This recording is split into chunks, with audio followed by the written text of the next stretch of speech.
Yes, I am on time today. Good evening, everybody. For those of you who have joined me already, welcome to the Witching Hour.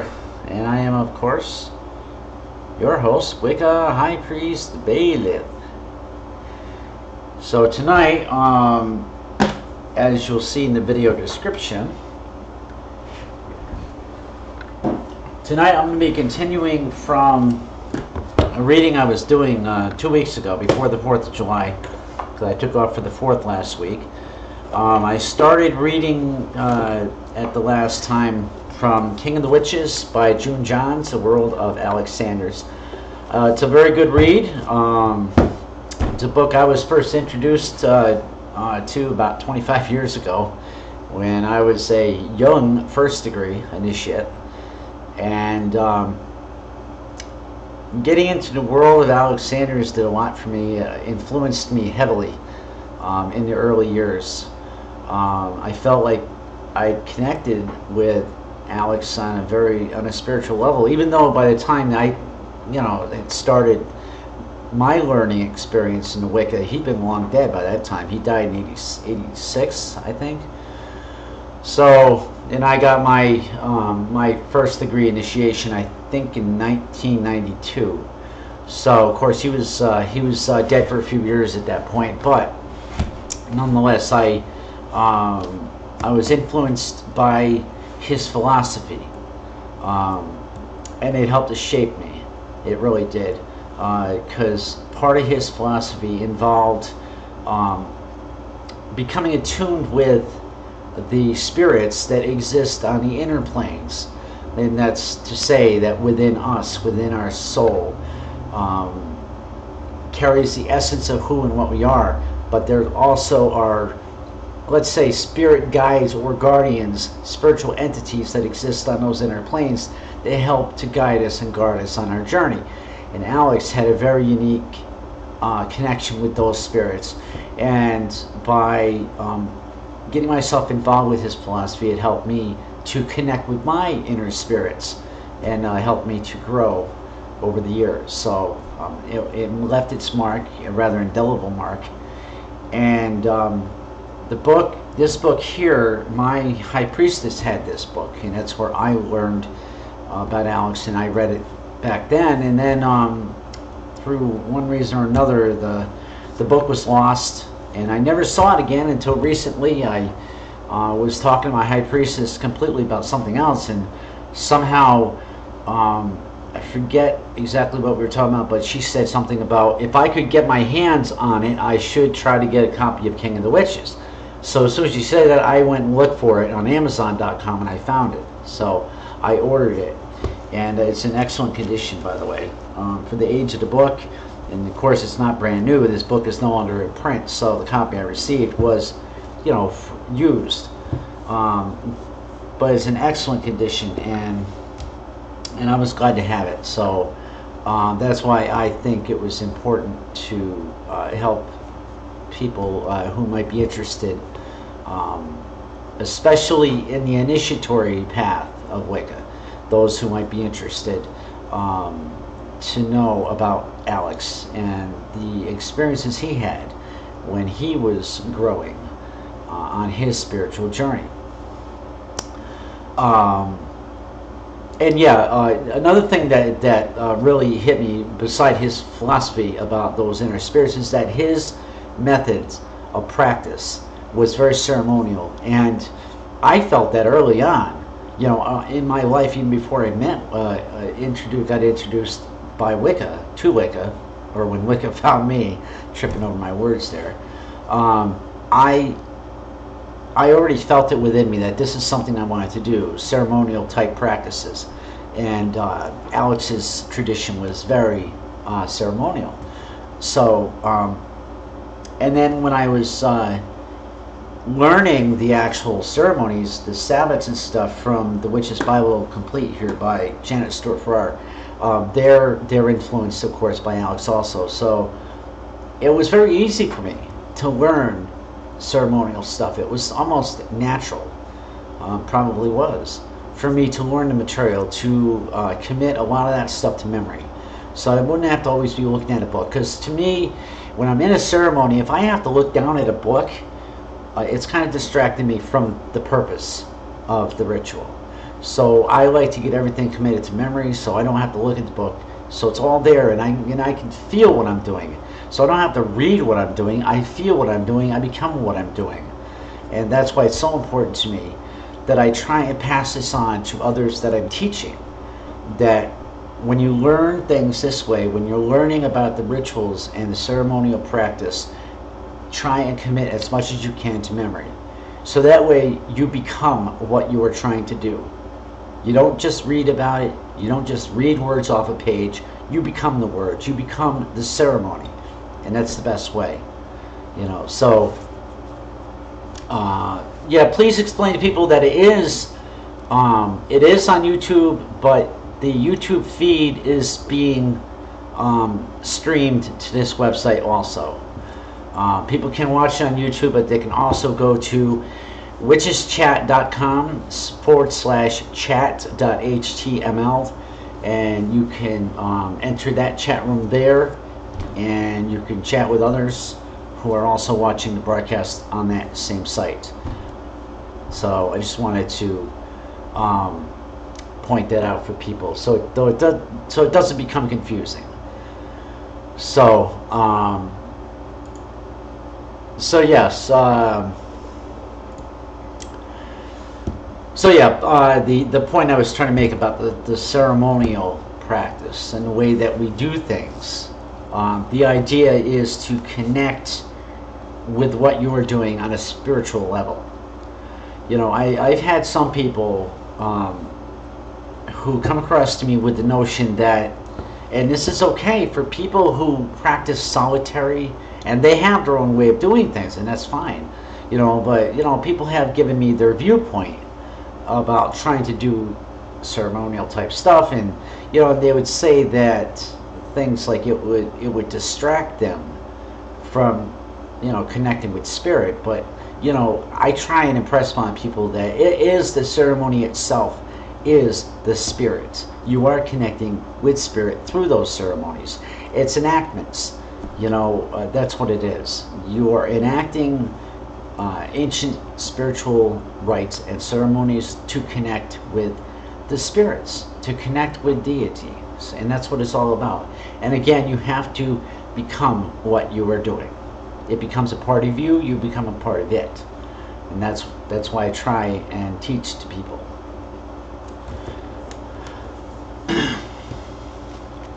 So last week I read, 2 weeks ago, I should say, I had read about, how Alex, his very first experience was at the age of 7.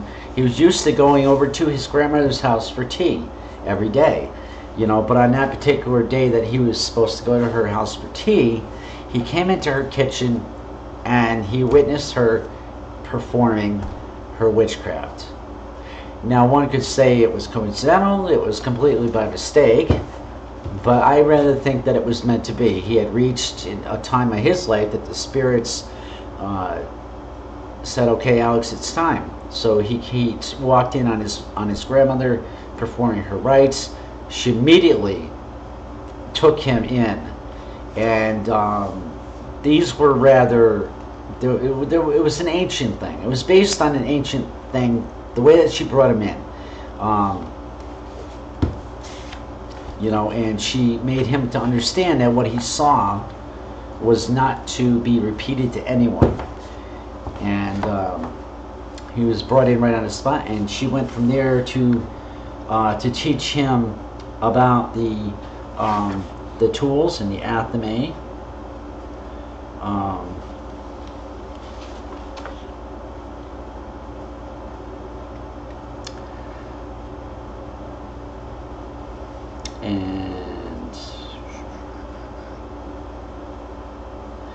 And she did something that was kind of ancient, I guess.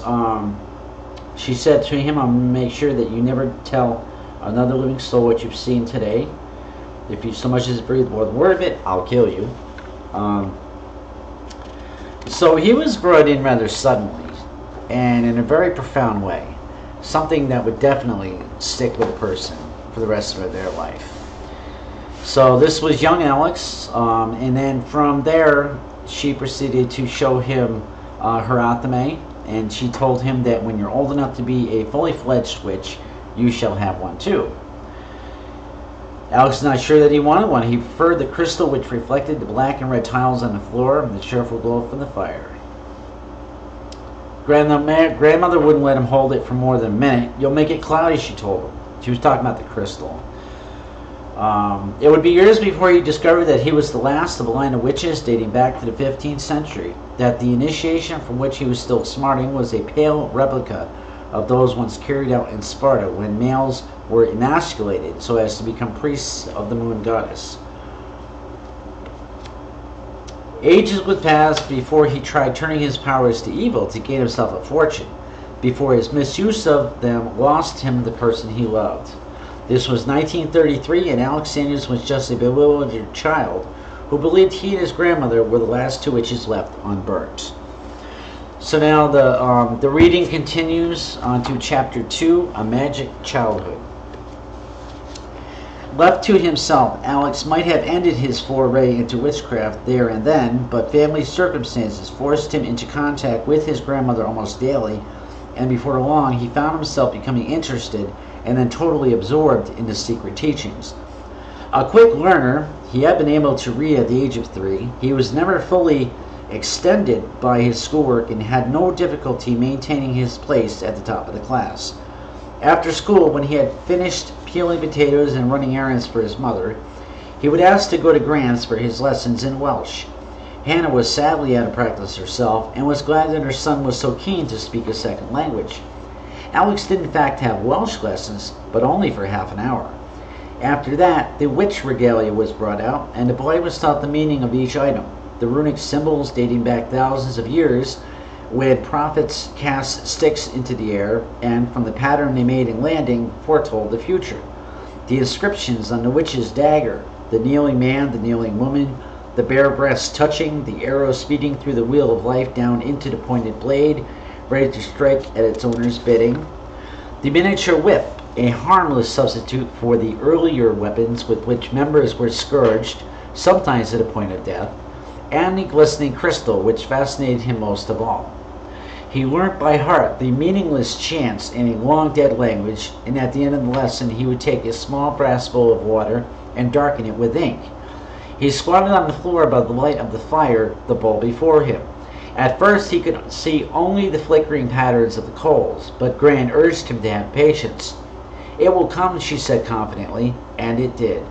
One day, long after he had given up hope of ever seeing anything, the reflections seemed to mist over.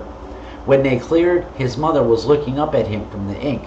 She was lying on a bed, and beside her leg, splashed with blood, was a newborn baby, its umbilical cord uncut. 3 months later, Hannah Sanders gave birth to her 4th child, Patricia. Visions did not always confine themselves to the bowl. Alex was playing in the schoolyard one day when another boy suddenly appeared to him to have a double image, as if out of focus, and the fainter image revealed the boy's left leg in plaster. "You're going to break your leg," Alex exclaimed. The boy, who was bigger than Alex, didn't take kindly to this and promptly thumped him. Several weeks later, he fell off a swing and broke his left leg. After that, Alex was careful to hold his tongue when his friends appeared in his visions. Once, for instance, a picture appeared in his mind of a schoolmate's mother being taken to a hospital in an ambulance, but there was little he could do to warn her. Not long after that, she had to have an appendix operation. On another occasion, he saw a white-haired man whom he had never met. Weeks later, he and 2 friends, Alan and David, raided a local soft drinks factory. They climbed up a back wall, crawled across a steeply pitched roof, and dropped into the inner yard where the crates were piled ready for delivery. The 3 boys each grabbed a bottle and made off the way they had come. Once in the street, David told Alex to go back and fetch another bottle. But Alex was less careful this time. He missed his footing on the roof and crashed through a glass skylight, gashing his leg.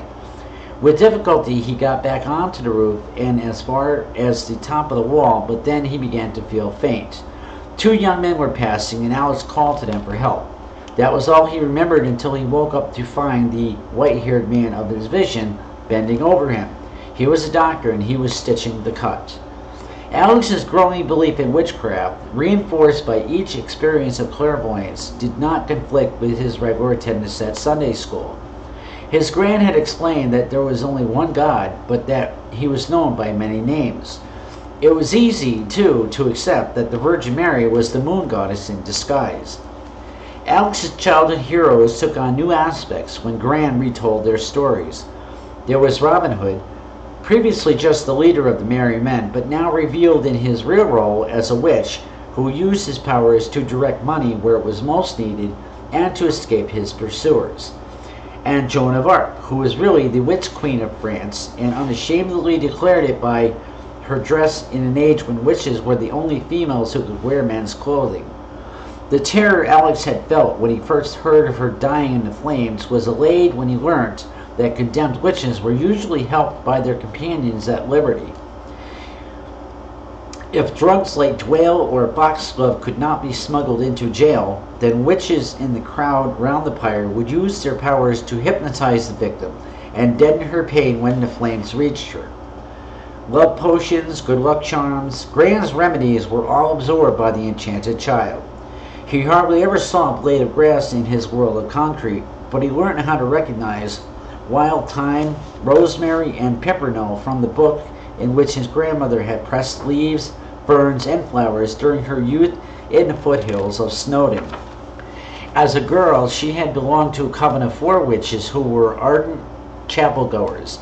At Bethesda, anyone who missed a service without good reason was ostracized by the other residents. At night, the coven used to climb partway up the mountain to a small lake reputed to have belonged to witches since the Middle Ages. Stepping stones led to the small island in the center, which was a circle where they performed their rituals, and in the inky black waters they studied the moon's reflections and conjured up the future.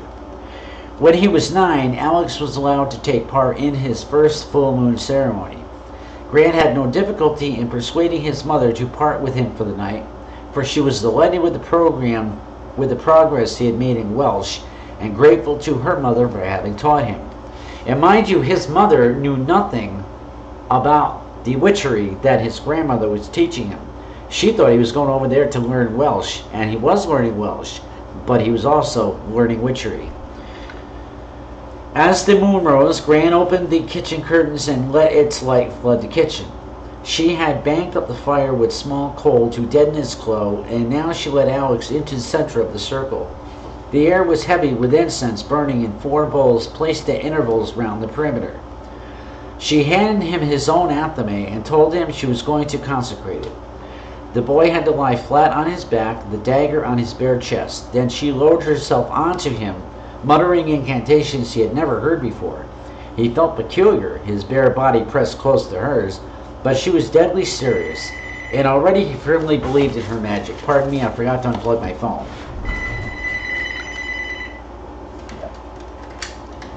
And it's my good friend Dan, who always and forever calls me on these nights, and he knows that I have this broadcast, and it really irritates me that he can't remember it. So she was performing his first full moon ceremony, and she was helping to consecrate his athame. Now this is a ritual that I have had performed myself, only I was standing instead of lying down. We did it standing. It was done with my sword. When I was 2nd degree and I received a sword as part of my 2nd degree initiation, and you're allowed to have a sword when you get your 2nd. So this ceremony she was doing with him, with the athame, I had a similar ceremony done with my sword. And he felt uncomfortable, his bare body pressed close to hers, but she was deadly serious, and already he firmly believed in her magic. When they rose, she led him outside into the yard, where she told him to raise his athame to the moon and repeat the words of the ritual. It was his first calling down the moon ceremony. Although magic, witchcraft, and the ever-increasing affinity he formed with his grandmother filled most of his childhood, Alex was usually able to lead an entirely separate life at home. He was very close to his sister Joan, 2 years his junior, but though he often longed to tell her his secrets, there was scarcely ever the time or privacy required. At one stage, he was getting up at 5 o'clock every other morning to take a pillowcase to the local bakery where a new bread slicing machine was having teething troubles. The first half dozen loaves of the day were deformed, and Alice could buy them for 3 pence. Boyish rivalry sometimes stretched the promises he had made to his grandmother. When a classmate boasted of a Spanish rapier his father had bought, Alex could not resist mentioning his grandmother's swords. "Go on, you're a liar," jeered his classmate. Alex was too small and thin to fight, so he marched his friend to Grant's house, told him to keep quiet, and led him into the empty kitchen. He knew how to operate the double lock on the chest. As he was turning the key, Grant came in. She had been in the front room and had seen them coming up the street. She fetched him a clod across his head that made his ears ring. "You're never to bring boys in here again, do you hear?" Alex nodded silently, and when his companion had gone, Grant made him promise never to open the chest again without her permission. Alex did not forget, but not long afterwards his school was performing a play, and one of the props needed was a ceremonial sword. Alex immediately told the master in charge, who was his favorite, that he had just the thing. "It's gold and it has huge rubies in it. I'll bring it in," he volunteered. Grant was horrified and told him that he certainly could not borrow it. Even though it was only gilded and the rubies were colored glass, it was a consecrated piece of regalia and not to be handled by non-witches. And this is correct, and this is even used now. It's a rule of thumb that we go by. Anything that's consecrated for our use in the arts is never, ever, ever to be handled by non-witches. Never. Chastened, Alex went to school the next day and explained the matter to the master. "Oh boy, listen to this. I'm a witch, you see, and non-witches aren't allowed to use such weapons." The master threw back his head and roared with laughter, and Alex could never really like him again. Now that he had an anatomy of his own, he began to take part in the rituals within the circle which Grant performed to cure the sickness of neighbors who had petitioned her.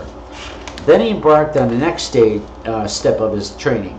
He started to make his own copy of the Book of Shadows, the witchcraft manual containing basic chants, recipes, and instructions for various magic rites. Almost unaltered over the years, the book had been copied by every witch in his or her own handwriting, so that if arrested in the era of persecution, one could not implicate another. And that's still used too nowadays. It's always a rule of thumb when we write our books of shadows, we copy some of that material from another book of shadows, but we are to copy them and put it in our own handwriting. We're never to keep the writings of another person. And that is, of course, because of the persecution.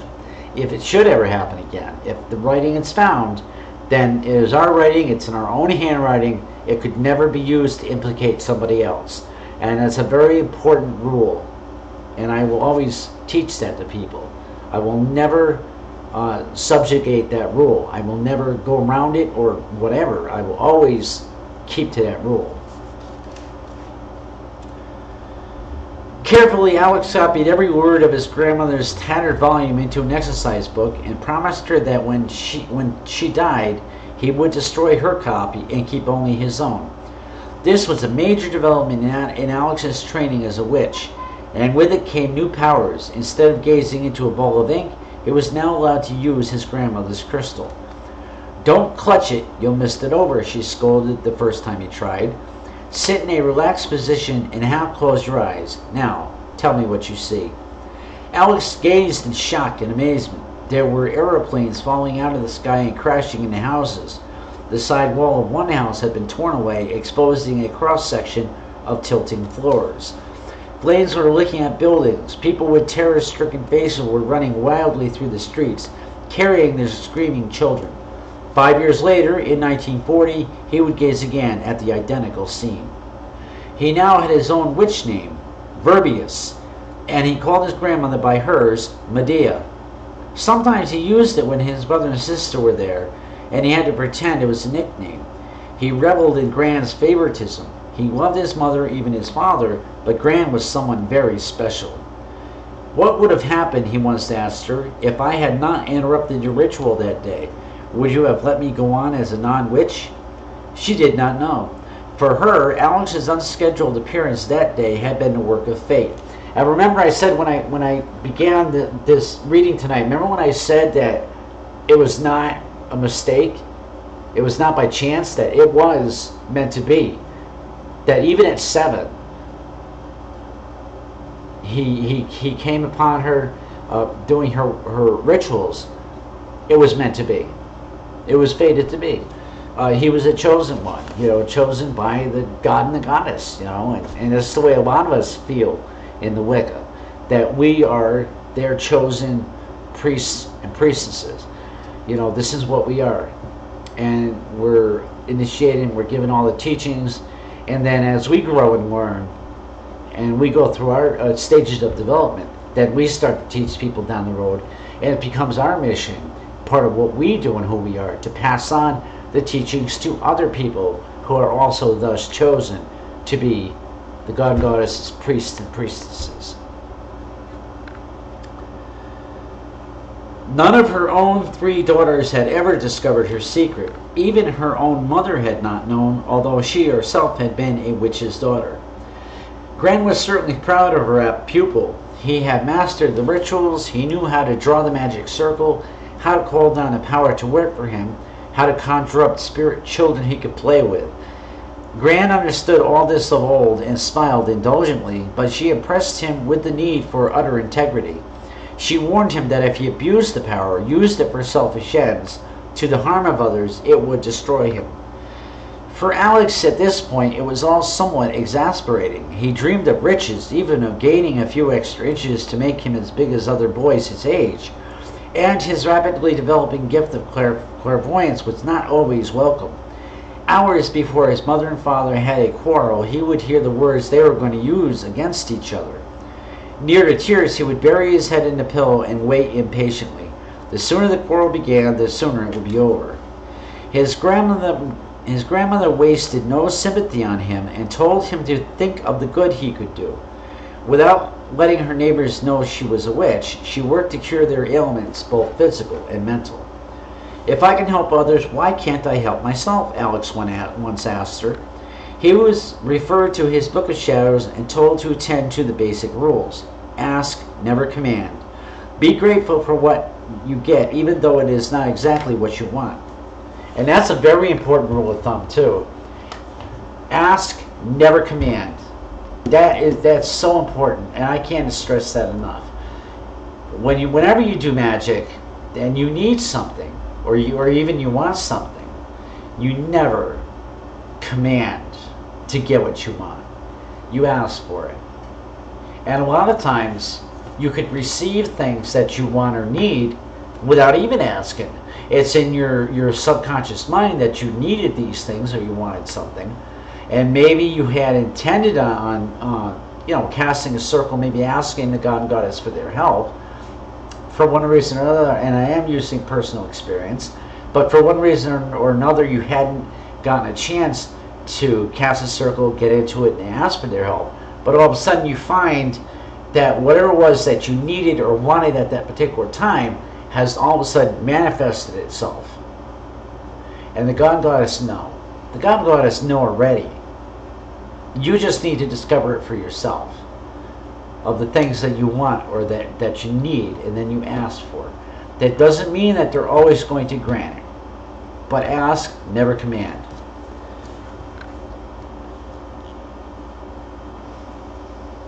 And always be grateful for what you have. Now, as it happened, Alex for once knew exactly what he wanted. He worked out a series of incantations and dreamed of a pair of magnificent brown boots. 3 days later, on his way to school, he saw a splendid second-hand bicycle on sale for 15 shillings.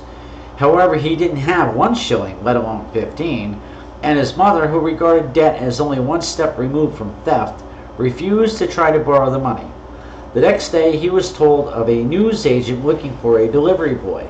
Alex got his mother's permission to proposition him. He, the employer, should buy the bicycle and for the next 30 weeks keep sixpence out of Alex's 1 and 6 a week wage to pay for it. Alex would save up his remaining pay for the brown boots. Sure enough, before 3 weeks were out, he saw in a pawnbroker shop the very boots he had dreamed of, priced at 3 shillings. A byproduct of his new job was that it absolved him from the punishment meted out by his father, who was fond of making an errant child stand upright at the table for 2 or 3 hours at a time. The offense might be as small as making a noise while father was listening to a symphony concert on the radio. Now that Alex was a wage earner, his mother demanded that he be spared such treatment. When Alex was 11, he won a scholarship to William Holmes Grammar School, but it never crossed his mind to use magic to make his parents accept the award. Already there was a 5th child in the family, and much as Alex longed to be a doctor, taking up a place at grammar school was out of the question, even for a witch. His father was now working in a floor tile business, but they had to leave the house in Charlton and were renting a large old house in Old Trafford, number 23 Virgil Street. Times were hard. Alex himself was going through a bleak period. All his visions spoke of sorrow and loneliness. There was no one he could turn to. When he asked his grandmother to interpret them, she refused. It was his future. No one else could read it for him.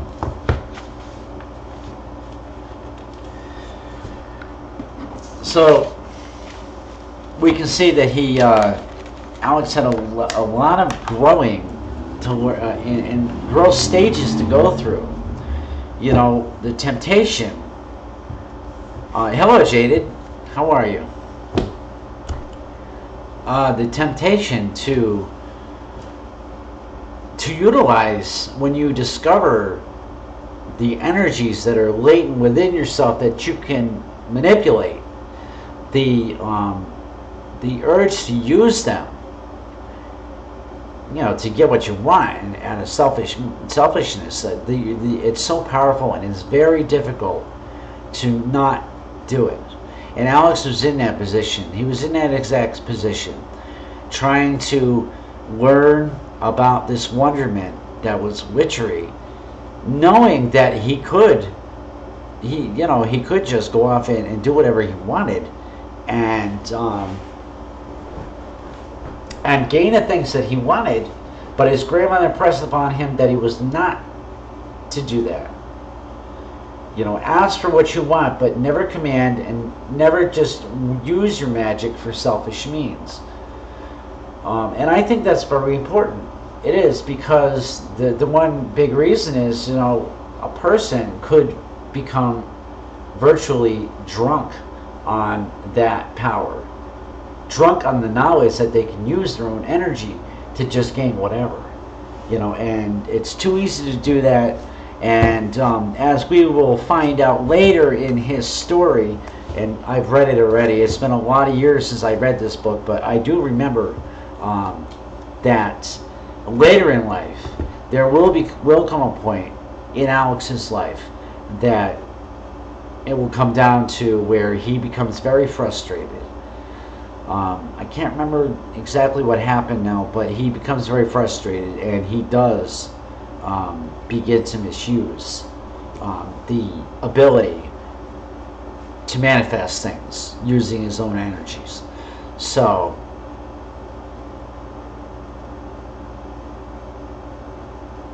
what were you saying back there, Marcus? You said one of the major differences between CM and Wicca and traditional witchcraft. What is CM? Oh, ceremonial? I'm not sure what you meant there. And blessed be and hello to Kazaza. And of course Jade Sapphire. Dora, Hazel. Shout out to the wearer of the coolest hat on YouTube. I need a new one. I need a new one. It's getting pretty, it's getting a little discolored now. I need a new one.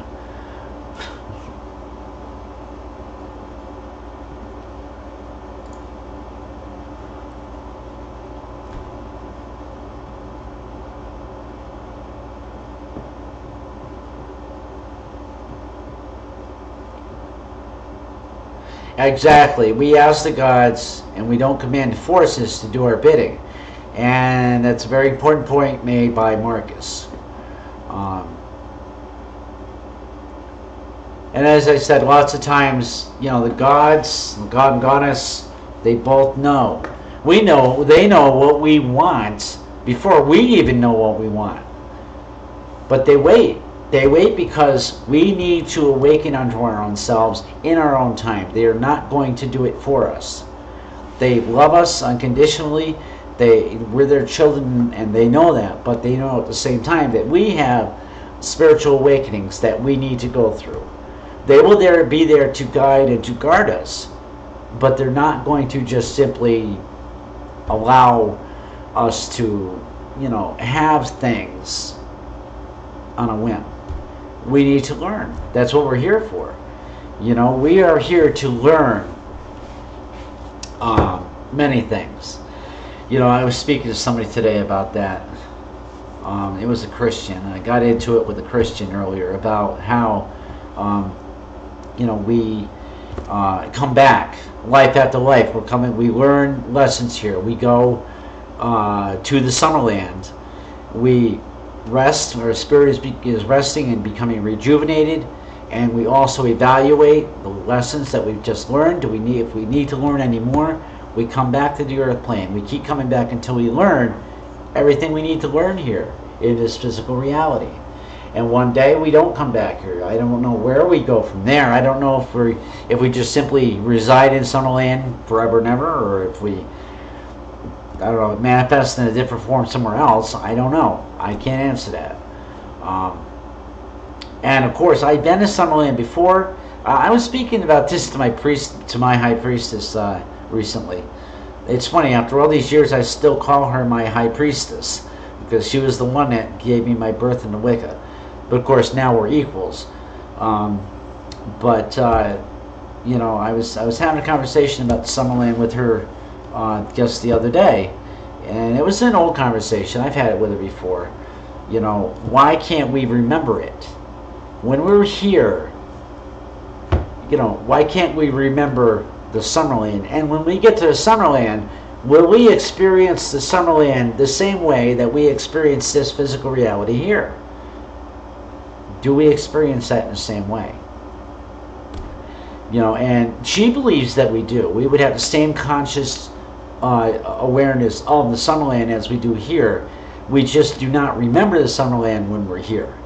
And the simple reason is because if we did, then we would never, we might not ever concentrate on this reality here and learn to grow and learn what we need to do in this reality. We would want to live too much in that reality, and we can't obviously live in another reality because we're here right now. We're in this reality, so we need to be rooted in this reality, you know, and that's the important thing right there.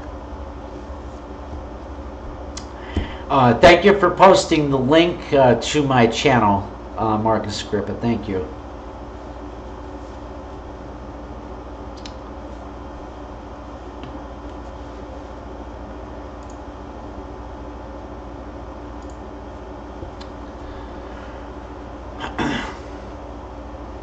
So, does anybody have any questions or comments about what I've read so far about Alex Sanders and his life, his growth so far, as we can see?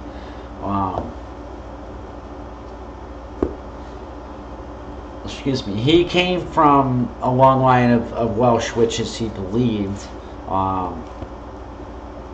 And if he'd been influenced at such a young age, then yes, apparently he did come from a line.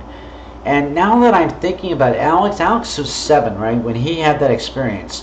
When I was 8 years old, and I have this memory, and I have to believe, if I have this memory and I remember it so accurately, I've never been able to speak to this person ever again about the experience.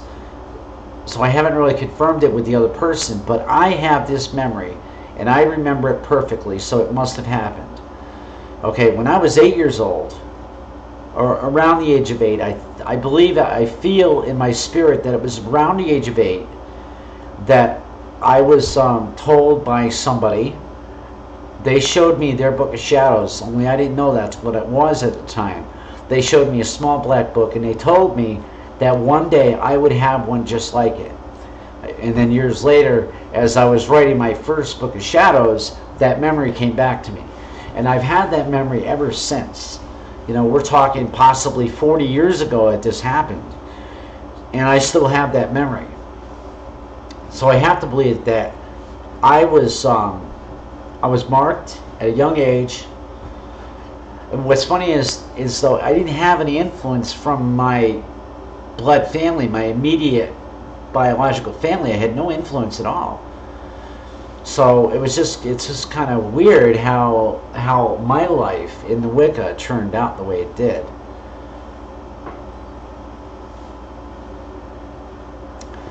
Hi Jaded, yes, I'm doing well. Yeah, we had a small celebration for the solstice.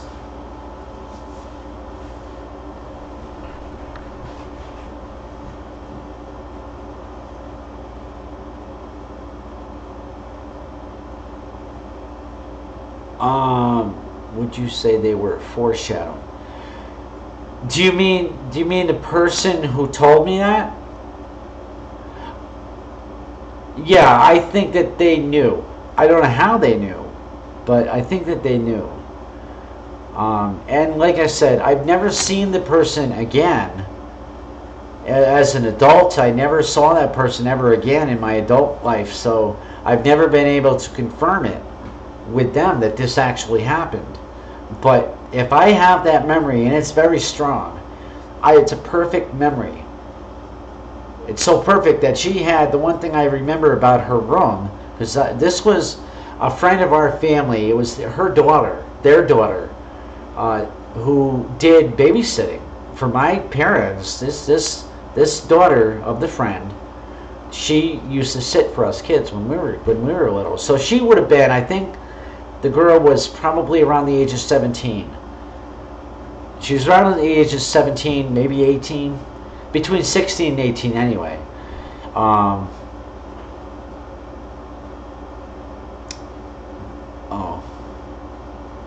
Foreshadowing. Okay, it was a pun. Book of Shadows, foreshadowing. Yeah, it was possible. What was I saying? But I remember the situation so perfectly that it was a Halloween party, and my parents had brought us down there for the party, and I don't think it was the only one. I think we'd been there for a couple, but this particular one, at some point during the evening, I was in the girl's room. I don't know why or how. I can't remember that. But I do remember the dresser in her room. She had a box on the dresser that had a stuffed frog in it. And the box said Horny Toad on it. I remember that perfectly. So if I can remember that perfectly like that, then I have to believe that the situation did happen. And that I really don't need to confirm it with the person. Although I'd like to. Because I was so young at the time that, you know, the mind's funny, it works funny. So, I mean, but I have to believe it happened. I have to believe that it happened. And the way that my life has turned out magically, I have to believe, again, I'm repeating myself, I don't mean to do that, but yeah, I do believe I have to believe that it did happen due to the way that my magical life has unfolded. And I was so heavily influenced by it. You know, fast forward probably 8 years later, I was 16, and you know, I've told this story before about this friend, this male friend of mine. He, you know, he comes and tells me about a book he found in the college library that talked about, you know, contacting a demon spirit and and gaining riches, you know, and I was all for it. So I was lucky I didn't lose my soul or my sanity over that. I think I did for a little while. But anyway, it's just the way that my magic life has gone that, yes, again, I have to believe that was an actual memory. It happened.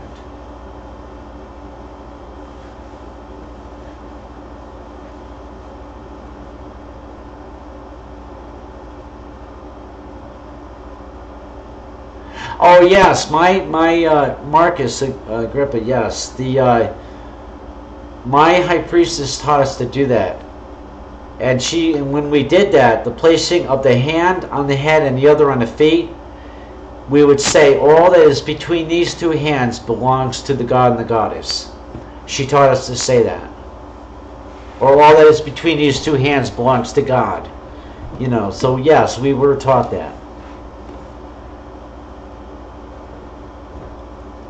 So, oh yeah, no problem, Hazel. I don't mind sharing my stories. I think my stories, and I hope that in a way that, you know, some of my stories can be inspirational to people. You know, people who may be questioning their own lives, their own identity as far as witchcraft goes, and trying to find out who they are. You know, maybe some of what the experiences I relate could be similar to their own experiences and could hopefully help them to explain the experiences that they're having. You know, and this is all part and parcel of the duty and obligation that I have accepted as part of being a high priest for the god and goddess. You know, is the passing on of both my knowledge and teachings that I've been given, but also my personal experiences that can help inspire others. You know, so these are very important to me. You know, it was after I got my second degree that this became really crucially important, the whole teaching part. You know, and I told a story about how it wasn't long after I got my second that I was blessed with quite a bit of knowledge to teach people. You know, I started writing like teaching things. You know, teaching exercises like meditation and other things.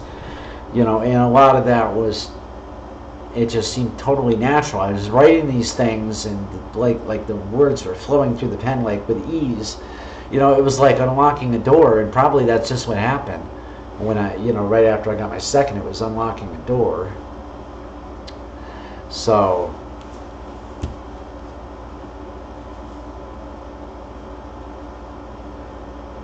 but that's why, for me, connecting with spirit and with deity, connecting with them, many people would have the ability, they don't need to do anything in order to connect to spirit. Many people don't need to. And you know, when you get right down to it, you don't need anything to connect to spirit, just your own inner self. You don't need to do anything, not even the ceremonies. The fact is that I like the ceremonies. I like the rituals. You know, so that's why I do it. I love doing it. You know, I love these things that connect with spirit. But I also know, again, that the other side of that is that I don't need to do anything at all, you know, in order to do that. And for me, everything that is of those rituals is that part of connecting with deity, and in no way takes away from the connection. Just because I'm enacting something to connect with them, it in no way takes away from it. It is a part of that connection. That's the way I look at it.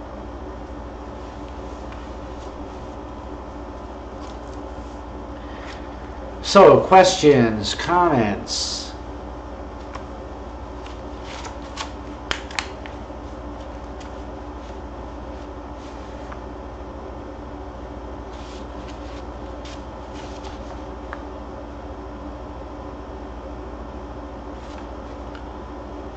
And you know what else I just happened to look? You know, the thing I like about the seller, the person I got the book from, there was a what is that thing they put in the box? Sort of like an invoice or something that shows what I bought. You know, I'm trying to think of the terminology for it. But the person put a personal message at the bottom of this paper. They're like, David, thank you for the order. Hope you enjoy the book. They left me a personal message. That says a lot about the seller, you know, as far as being a seller. But I like that they left me a personal message. Did I ever approach my path with fear? Did I ever approach my path with fear? No. I can't say I ever did, no. There was no fear at all.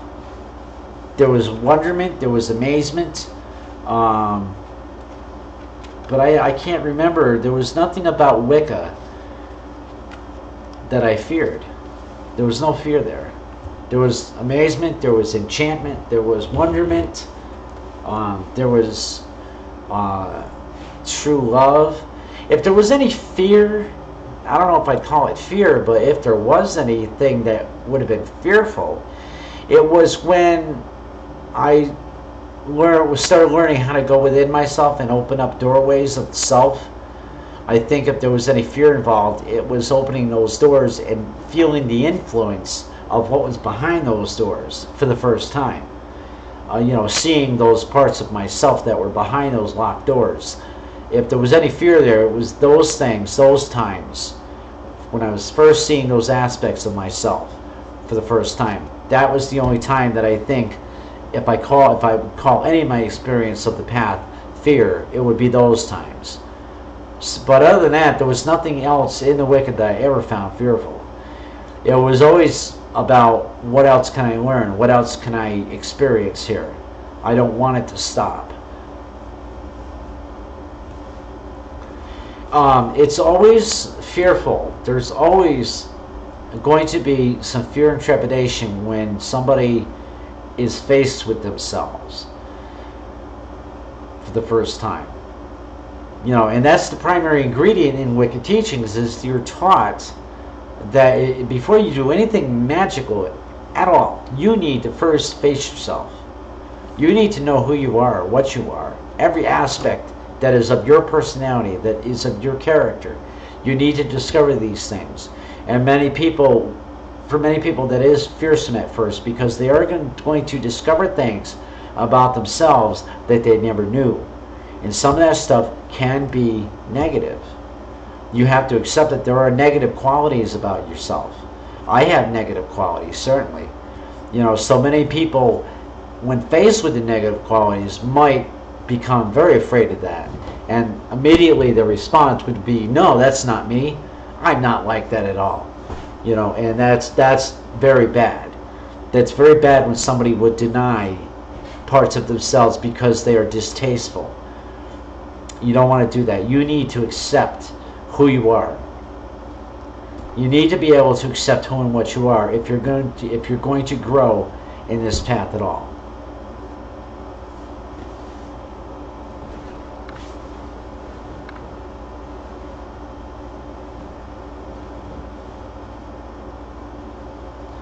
Was there what allowed us an experience, not a fear, but rather a hope that you are acceptable and can make the grade? Oh, yes, absolutely. Oh, yeah, there was. Absolutely.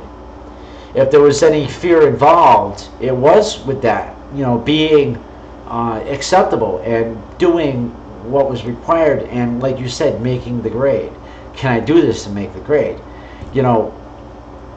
When my high priestess said to me, the day she said to me that, me and blah, her high priest, whom I'm not going to name, but when me and him, we want to give you your third.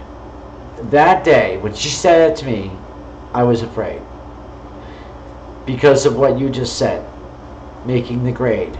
My exact response was, I don't know if I'm ready for that. Do you think I'm ready to make that step? That's a big step, going to my third. Gee, do you think I'm ready for that? Can I, And what she said back to me was that although there was a lot of things still for me to learn and experience, what I had done up to that point proved to them that I was fully fledged. I was fully capable of making the grade and doing what was required of me as a high priest.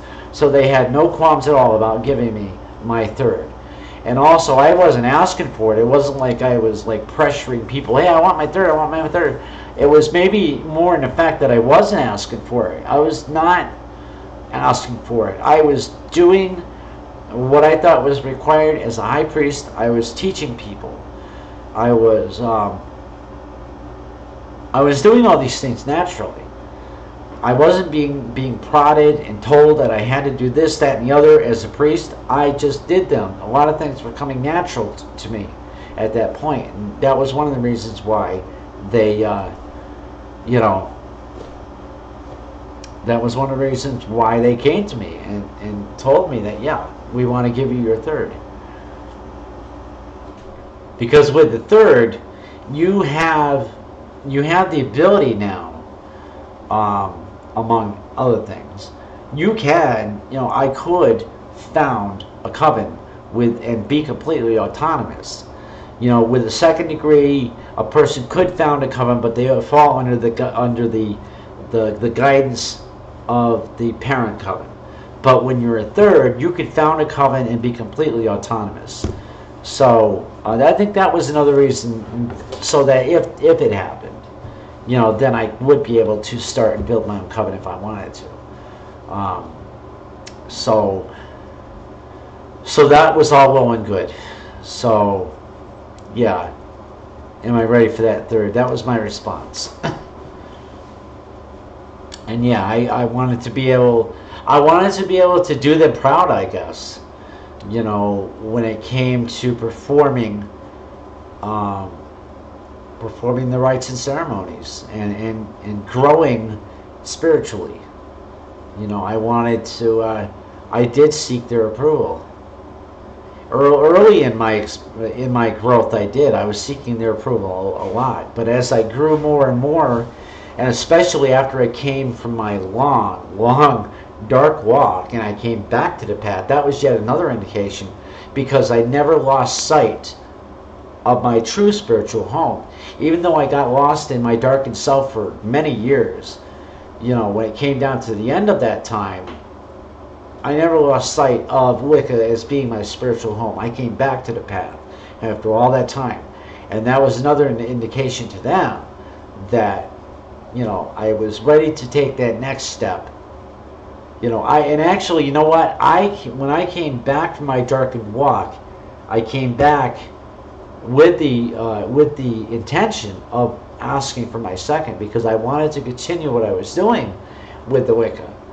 I wanted to come back to it and I wanted to continue with it. So I asked for the second and they granted it. Which was really cool, because they knew that was the only time I would ask for advancement. That was the only time I did ask for my second, but they granted it to me because of my previous experience of having my first degree, my experience with taking a walk through my darkened self. Even though I got lost for a long time, I still made it through my dark self, and I came through it more or less unscathed. I did lose my mind twice, but I was able to find it both times. I found it again. And that was another indication there, that experience of having lost my mind a couple of times. Lost sight of myself, but I was able to regain that and keep focus on my journey. I kept my journey. I didn't become so fearful that I just walked away from it all. I stayed with it. And that again was another indication that I had done all of this spiritual growth.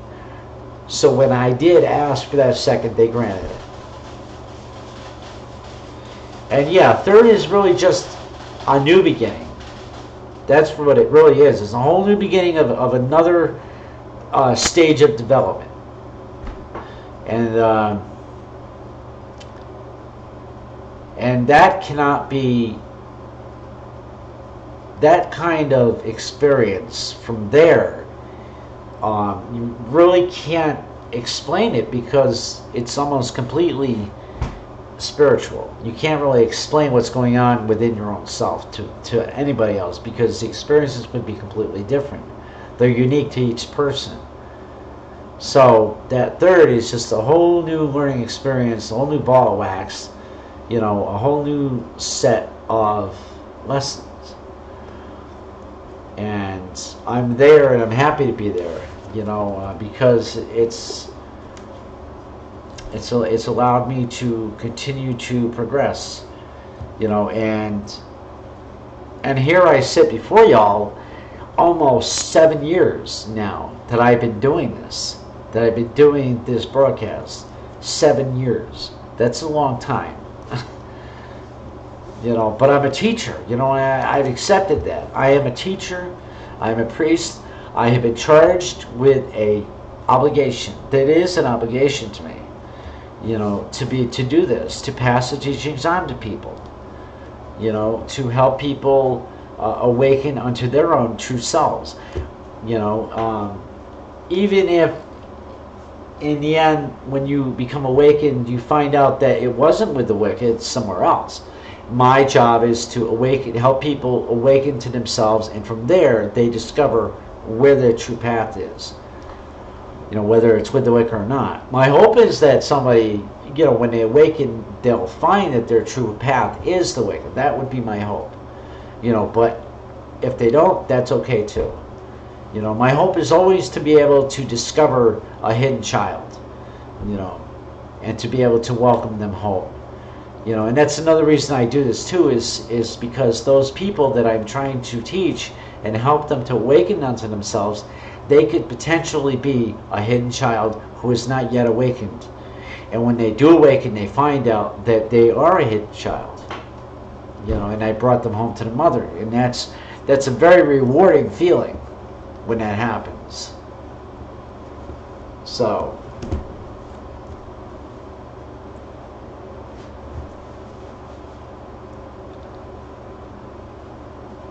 yes, there is a good point made by Marcus Agrippa 1. The year and the day is a guideline.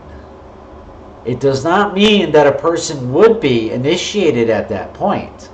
A year and a day is the basic time for the teachings to take hold. It's an evaluation period for the teacher to watch their student to see if they're going to grow. But at the end of that year and a day, it does not necessarily mean that you deserve to be initiated. It's just that in a lot of covens, it would take a year and a day before you could be considered for that initiation. It doesn't mean you'll get it at that time. Now for me, it was a year and a day. It was almost precisely a year and a day that I was initiated.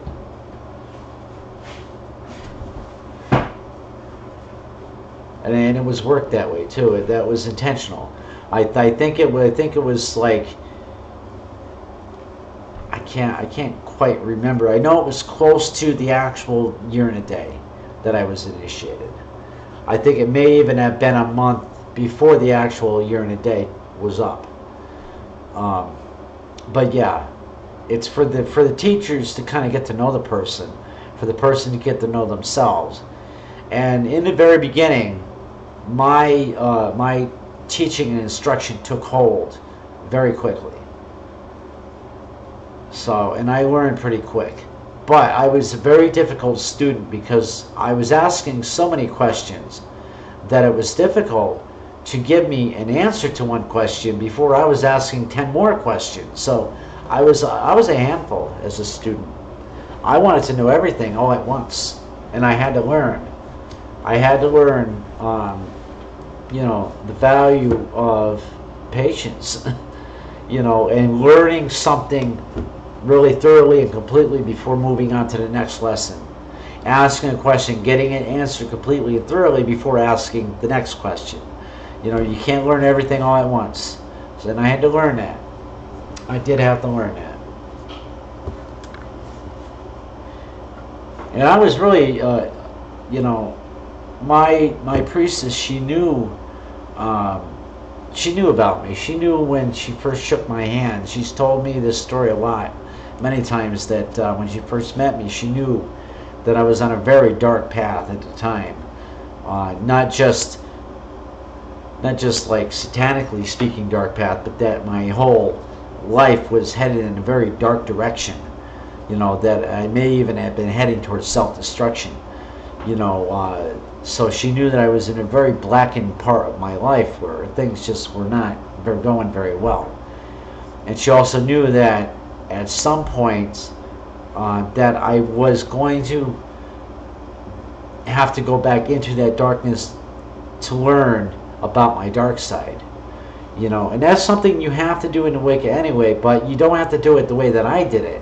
It just so happened that that's the way I did do it. I went into Satanism for a number of years to learn about my darkness and dark sides in general. But not everybody who's ever a Wiccan had to learn it that way. That was just my path. And she knew that I was going to have to go back to satanic roots and learn at that time. So it was about 2 years after I met her. Like, I did my year and a day, I became initiated, and I think I stayed with the coven for another year or so. And then I felt that draw back to the dark side. And she knew of a satanic high priest in the area. So she made sure that I went to him for instruction.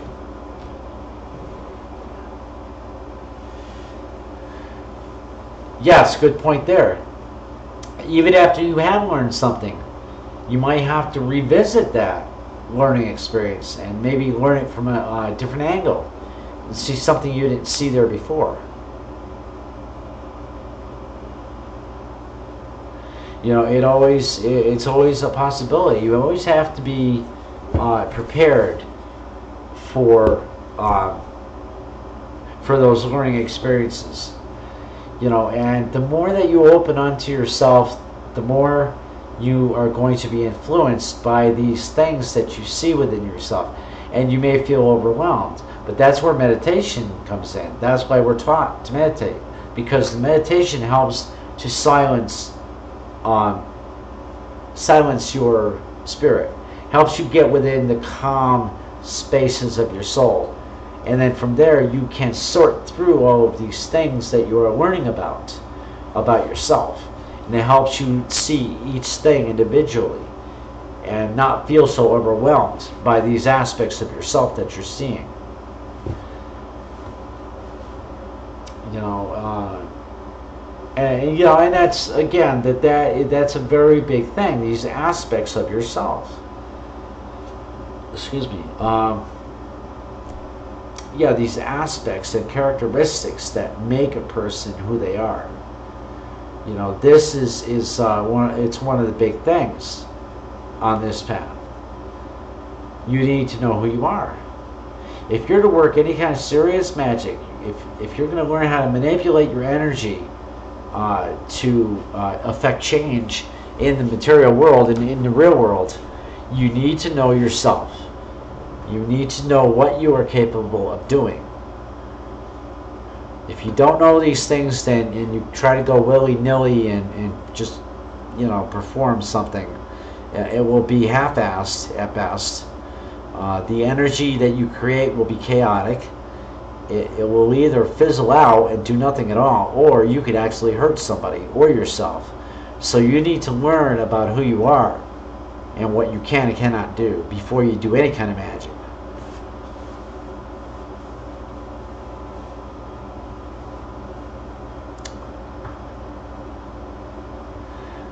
Yeah, people are also scared too if they know they won't have to hide it from friends and family. Yeah, there is that too.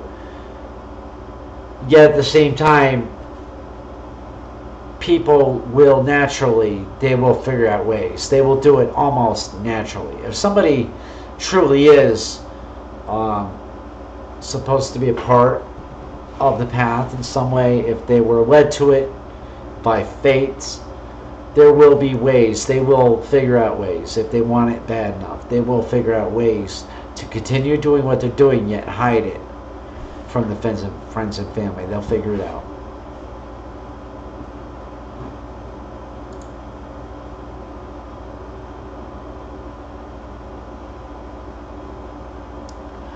Cedric Snyder over in my YouTube chat. I did not see your questions, but I just looked back and I'm seeing them now.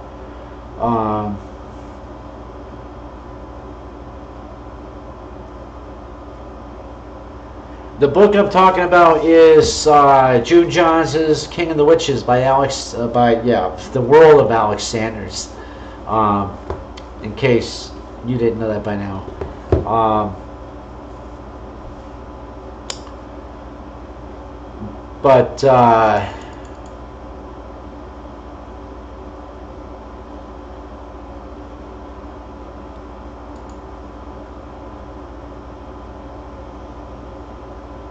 these things that I speak about I consider them to be very important, and people need to know them. People need to know this, especially when it comes to a forum like, which is Chat Network, and even people on YouTube or who are watching my videos on YouTube. You know, you never know when a person who is a hidden child, they're hidden from themselves, and I just never know. I don't know that. I can never know. That's why I continue to do these, because this is one way that I can help somebody to awaken to themselves. And as I said before, it's a duty and an obligation, but I accept that, you know, and I accept it without question. This is something I need to do. And I think I wanted to do this because I was finding it very difficult to find people any other way. Like, you know, in the real world here where I am, I don't exactly have people knocking at my door. You know, it doesn't happen very often when I find a physical person to teach around here. So that's why I started doing the virtual lessons, because I knew that I needed to be able to reach people. You know, I have to reach people. So it's the way it goes.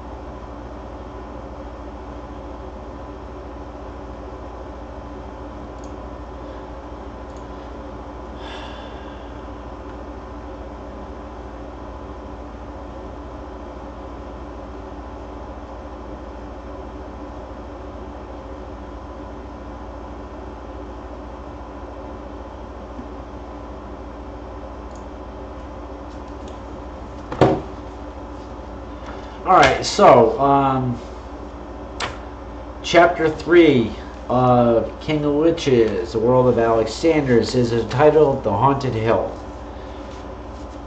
In 1939, David was born, the sixth and last of Alex's brothers and sisters, and soon afterwards, war broke out. Alex, with most of the other children in Manchester, was evacuated to the country to escape air raids. It was a wrench leaving his parents and his sisters and brothers, who were sent to separate foster homes. But most of all, he hated leaving his grandmother. "Remember your vows," she told him sternly. "Keep your mouth shut and your honor clean, and don't be afraid." She tried to comfort the white-faced boy. "You'll have a good time in the country. There's a lovely home waiting for you, and luxury like you've never seen before." The children were farmed out willy-nilly to families that had spare bedrooms, some in cottages, others in mansions. Alice was given board in the luxurious home of a cotton mill owner in Great Harwood, in the heart of the Lancashire witch country, famous in the 16th century for witch hunts and executions. Uncle Louis was a man in his middle 40s, the father of a baby daughter, Gillian. His Queen Anne house stood on the foothills of Pendle Hill, and it was a place in the eyes of Alex. It was a palace in the eyes of Alex. Tea was served on a silver service by maids, suits of armor stood in niches in the entrance hall, and, best of all, his bedroom overlooked the slopes of Pendle Hill. Uncle Louis warmed to the solemn little boy and took him on walks all over the hills, teaching him the wood lore of the countryside. Auntie Alice was not so amiable. Daughter of a miner, she had worked hard to come up in the world, and she found nothing engaging about this boy from the city who reminded her of her own beginnings. She looked after his physical needs, but the antipathy was mutual, and Alex steered clear of her. Before long, he was enrolled in the Boy Scout troop led by his foster uncle. In the fields and woods, Alex saw for the first time living examples of the plants in his grandmother's book. They were happy days, for Uncle Louis was delighted with his small disciple. One autumn day, Alex was taken on a picnic to the top of Pendle Hill, a local beauty spot. Although it was sunny, he shivered as he stood on the bare hillside. Emanations of previous ages chilled him to the bone. The breeze moaned in his heart, and he longed to be alone that he might try to understand its meaning. Uncle Louis knew none of this. "Look at the view, lad." He pointed out the misty expanse of Lancashire around him. "Folks say that witches used to come up here and worship heathen gods, but some folks will say anything." One by one, the long-dead witches flickered across Alex's consciousness, indistinct, but with the symbols of their witchhood clearly defined. The horns, sign of the fertility cult, the broomsticks, the raised athames. He knew he would never be satisfied until he had conjured them up in a circle to hear what they had to tell him. Unable to practice his witchcraft properly, for Gran had explained time and time again that only a third-grade witch could work in a circle, and then with at least one companion, Alex had to observe the full moon rites at his bedroom window. His athame had been left at his grandmother's, but he went through the motions, wishing himself back in Manchester, in spite of the affection he felt for Uncle Louis. It came as a shock when the latter told him one morning that he was to be confirmed. But when he protested, his objections were overruled. "I've written to your parents," Uncle Louis said. "Your mother told me you were baptized into the Church of England. She'll be glad if you're confirmed." The ceremony took place in St. Hubert's Church at Great Harwood, and Alex prayed throughout it, apologizing to Jesus Christ and assuring him that no blasphemy was intended. He did not need to placate his witch god, feeling sure that he would understand. Afterwards, he put the whole episode behind him and roamed the countryside testing his witch knowledge. He found the wild herbs used for potions in the very places described in witch records. Beside fast-running water, beneath the mossy side of stones, where two streams meet. He would have much to tell his grandmother. The months he spent with his Uncle Louis were among the happiest of his childhood, free as they were from the problems of poverty, but he badly wanted to visit his grandmother. The matter resolved itself in June 1940 when his parents sent word for him to come home. He was just 14 and his school days were over. It was time to go to work. Back home in Manchester, this time in Cornbrook Street, Old Trafford, where his mother had moved so that she could take in boarders, Alex found a job with a carpenter that left him free to spend every evening with his grandmother. She made him study harder than ever. "I've so much to teach you. We mustn't waste time," she told him. Alex was puzzled. Time was the one thing he had plenty of. "What's the hurry? I'm not going away again." She looked at him and shook her head. Time enough later for him to know the reasons. Now she must press on with his training. When they were not working together within the magic circle, she would tell him all the tales that had been passed from witch to witch through the ages. The true religion, she explained, was the love of life and the love of the giver of life. Man must love woman, woman man, and both must love the God that made them. The main tenet of the cult was the belief in fertility. This was something with which Alex, as one of a large family, was all too familiar, and he regarded it as a mixed blessing.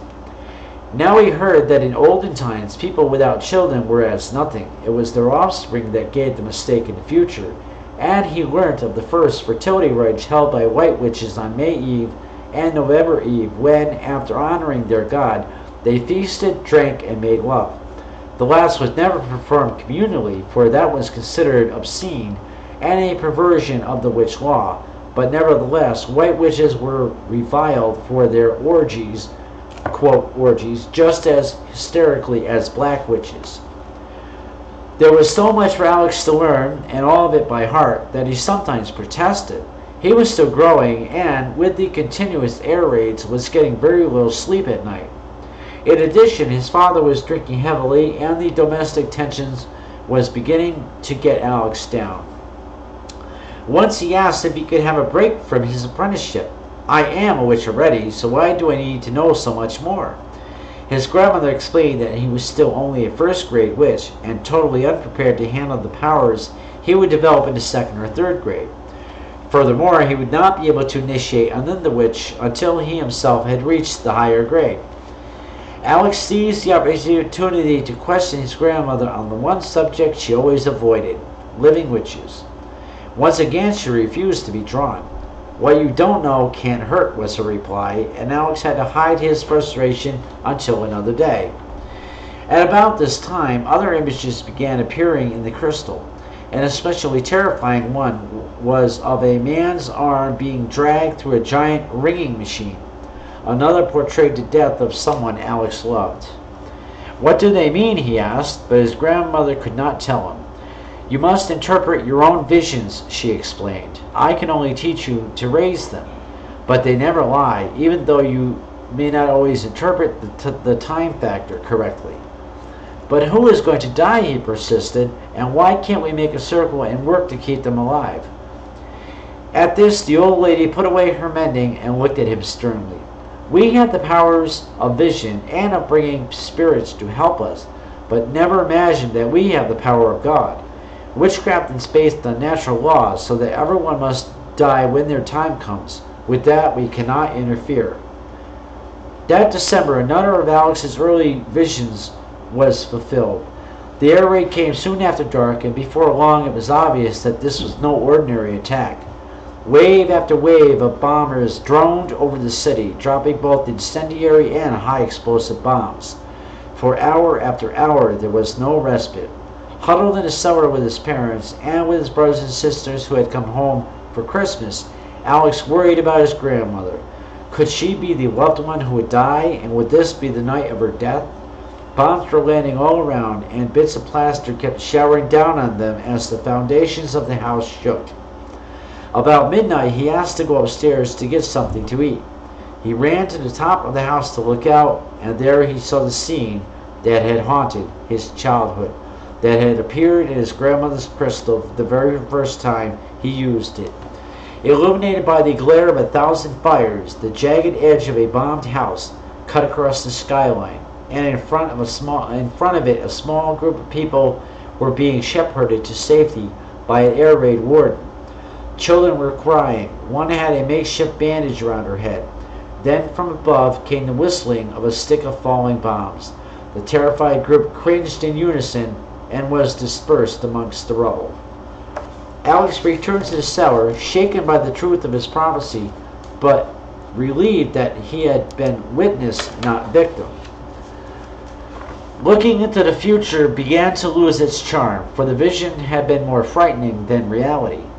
Nevertheless, he persisted in trying to see whose death was foretold. The three people he loved most were his grandmother, his mother, and his sister Joan. If only he could have assured himself it was none of them, he would have rested easy. His grandmother survived the Blitz, but the carpenter for whom he worked had his premises destroyed, and Alex had to find another job. He was engaged by a firm of manufacturing chemists, and now another vision came true. After working in the laboratories for a while, he was transferred to the plant making adhesive plaster. There, dominating the workshop, was the gigantic calendar that had appeared like a ringing machine in the crystal.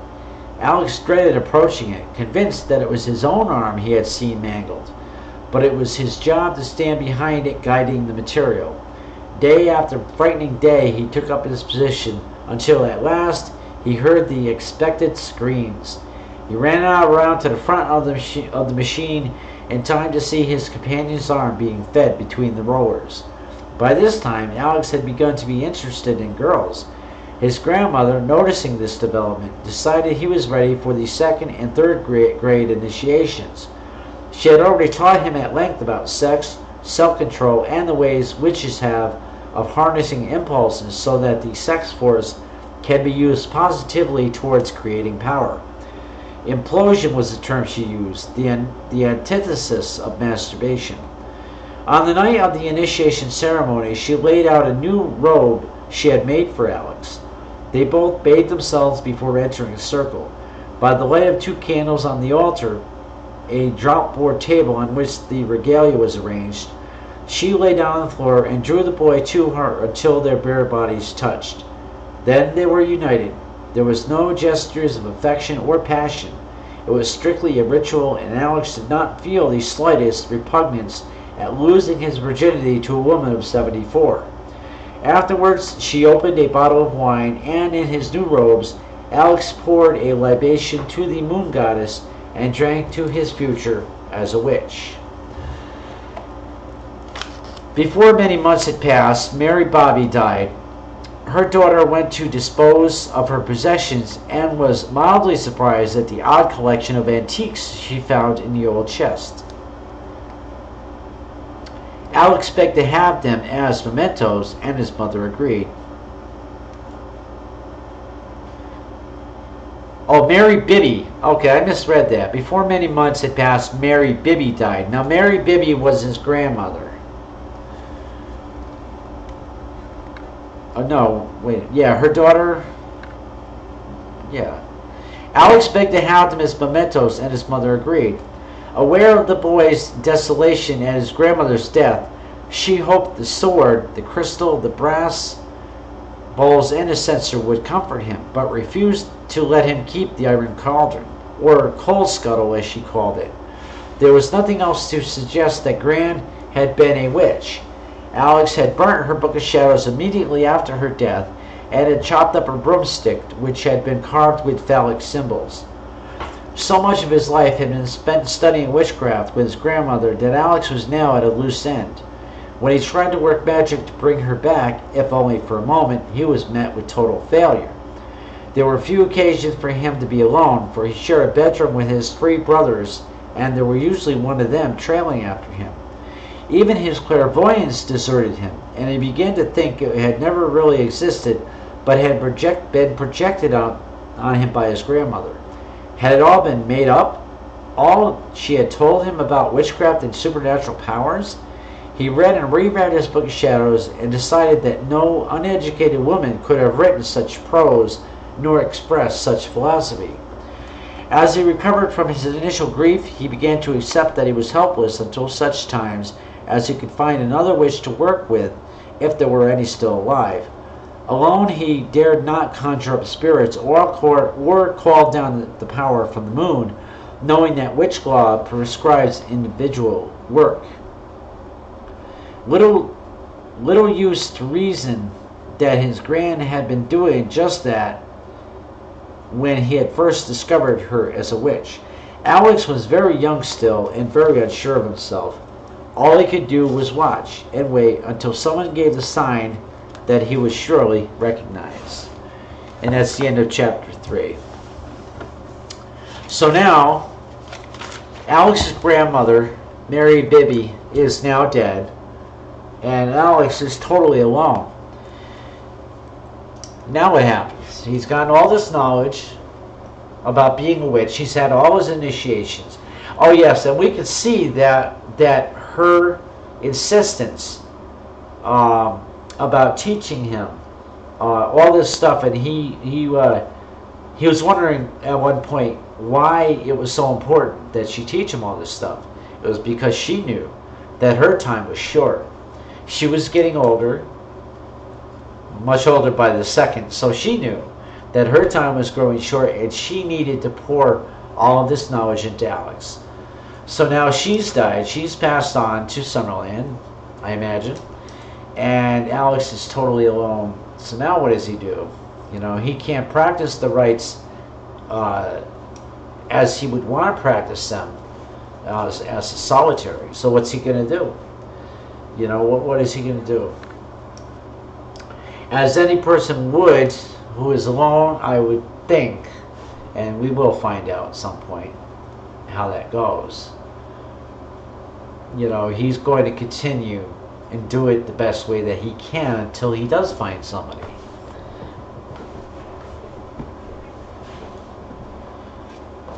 Excuse me.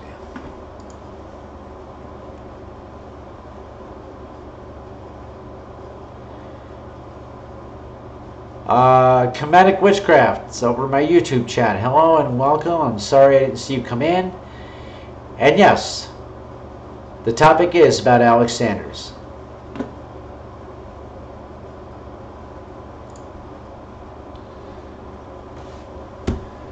So he's totally alone, and what is he going to do? So next week I'll begin with chapter 4, Call Down the Spirits.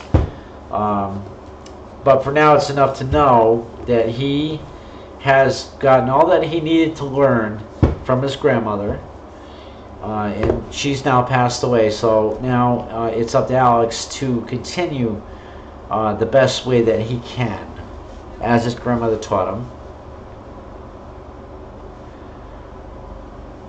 And at some point, of course, somewhere along the way, he will, meet with other people.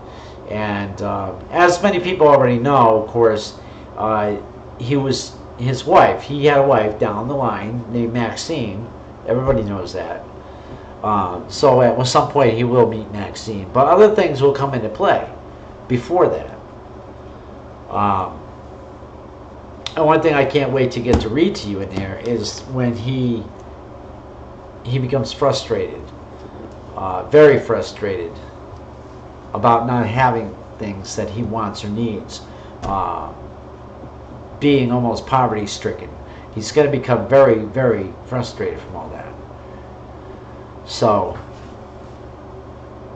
can I expound on the adage, when the student is ready, the teacher will appear?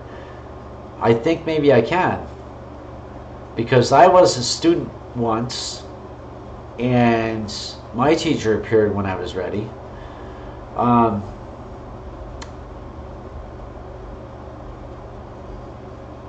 So you're alone, okay? We're going to assume that you're alone, you're solitary, you don't have a teacher, right? You might read some stuff. There's a lot of good authors who write stuff. And let's say that you are guided. You're somehow guided. You read the right material. You begin to unlock doors within your own self through the knowledge that you find in books. And maybe you've even spoken to some other people and got your knowledge that way. When the timing is right and you have learned enough within you, then you will get a teacher. It's especially true when people such as myself are meant to be part of the initiatory path. In people who are chosen at some point, somehow, somewhere along the way, you are already marked, let's say, by the god and the goddess. You are marked to be a priest or priestess. When the time is right, you will be guided. A teacher will be put in your path when the timing is right. Always when the time is right. And a person needs to learn, I think, a little bit about themselves before that can happen. And a person's got to be willing to learn from another person. There's a lot of people I've come across over the years that feel that they are their own best teacher. They don't need to learn anything from anyone else. And I'm sorry to say it, but that's a very arrogant attitude. There's always something you can learn from somebody else. So when a person realizes it and accepts the fact that they can't learn properly by themselves, that's usually when a teacher will appear.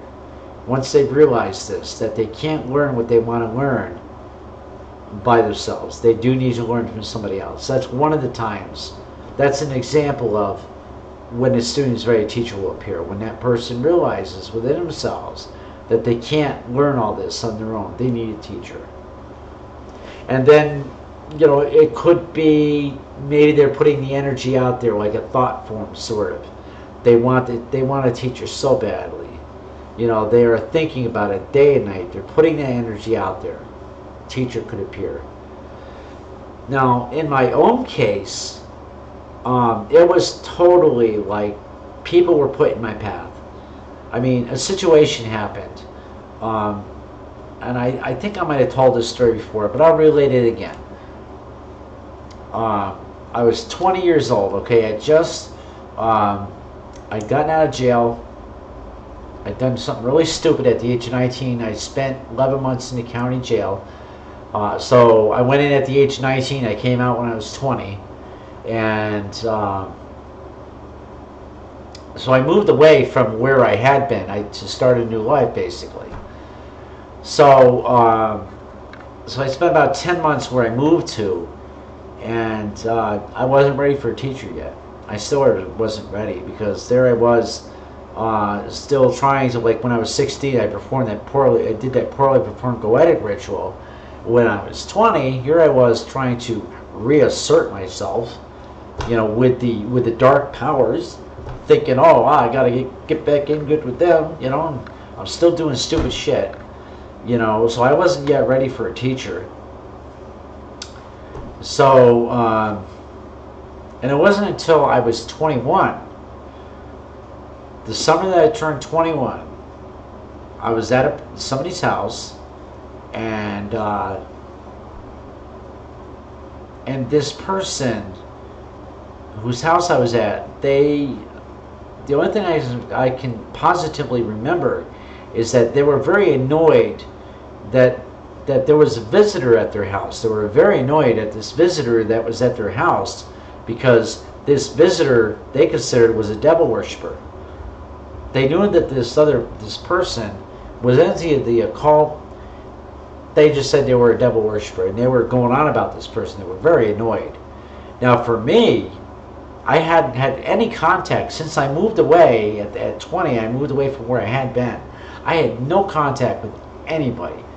Well, I can't say it. I did have contact with one person, and who spoke to me a little bit about the occult. And they're the ones actually, because I was looking to try and get reunited with dark powers, whatever. So this other person had, explained to me how to do that. But they didn't teach me anything really. They didn't want to. They seemed not to want to get too involved with that. So anyway, so again, this person was complaining about a visitor to their home who was a devil worshiper. Well, my ears perked up. I wanted to know who this person was. And as it happened, this person was the daughter of my high priestess. And so I went to her and I said, well, I heard, now Jane was the person who was swearing about her being a devil worshiper. So I said, well, I heard what Jane said in the house. I'm interested. I want to know what this is all about. She gave me, her mother owned an occult store she ran out of her own home. So she gave me her mother's business card. And that's how that went. My teacher appeared. So it's very interesting.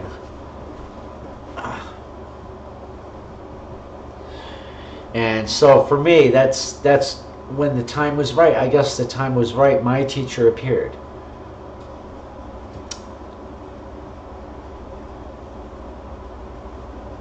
Good evening, Sanguine. I haven't seen you around in a very long time. And yes, I am still doing this. This is my duty to the God and the Goddess, the Lord and Lady.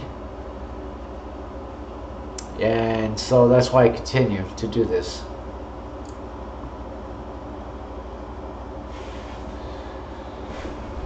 So anyway, yes, my point being that, yes, for me, that's how my experience went. When the timing was right, my teacher appeared. And it's not, was I looking? Yeah, I guess maybe I was looking for a teacher.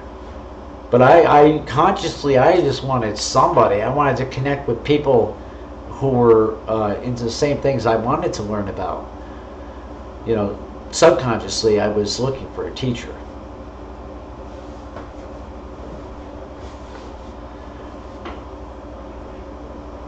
Oh, thank you, Tarthe. Thank you for that. I'm glad it's been a pleasure for you to listen. And I hope that I've been able to, enlighten people. That's what my hope is that I can enlighten people and help them to awaken onto their true selves and start learning about themselves.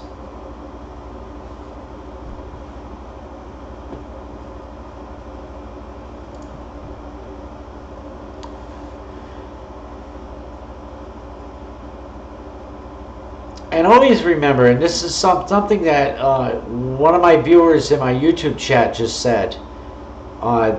They said we're all students till death, and that's very true.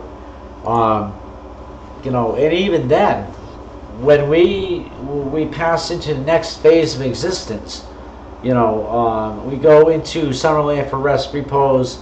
If we have to come back here to the physical realm to learn more, we're still students. You know, I am still a student. As progressive as I am, I'm a third grader. You know, I'm still learning. You know, I will always be learning. There's things that I still need to learn.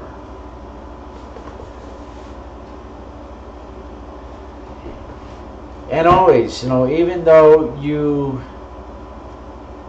don't have a teacher, you should always, and Jaded Sapphire just pointed this out, try to continue your self-study in the meantime until you do find somebody. You know, it's very important. And that might just be another way, if as long as you're doing the self-study, that might be another way of kind of putting a sort of subconscious thought form out there that you need a teacher, you want a teacher, and it might come about. You know, now to those listening who would say, I've never had a teacher come to me, and I've been self-studying for years, it just may not be a part of your path to have one right now. You know, maybe self-study is your destiny, part of your fate. You know, it's not time. It's not time. And that's the only answer I have. It's just not time. And for everything and everyone, there is a time for things to happen on this path.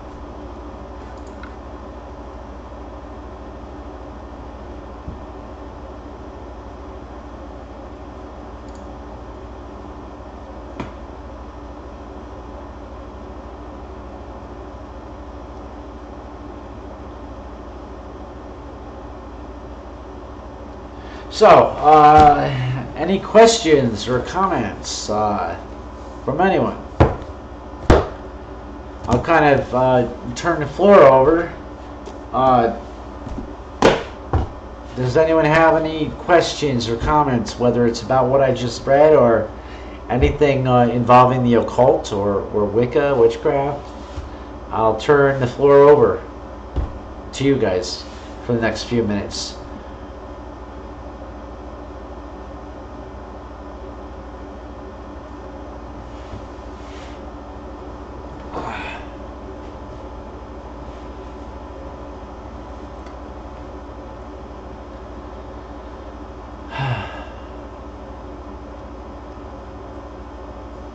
I probably will have to get going here in a few minutes, but I'm going to try and stick around. It's just that sitting here, my low back is starting to hurt quite badly from sitting here. But I will make that sacrifice for you people. If anyone has any questions or comments they want to make to me, I will make that sacrifice gladly.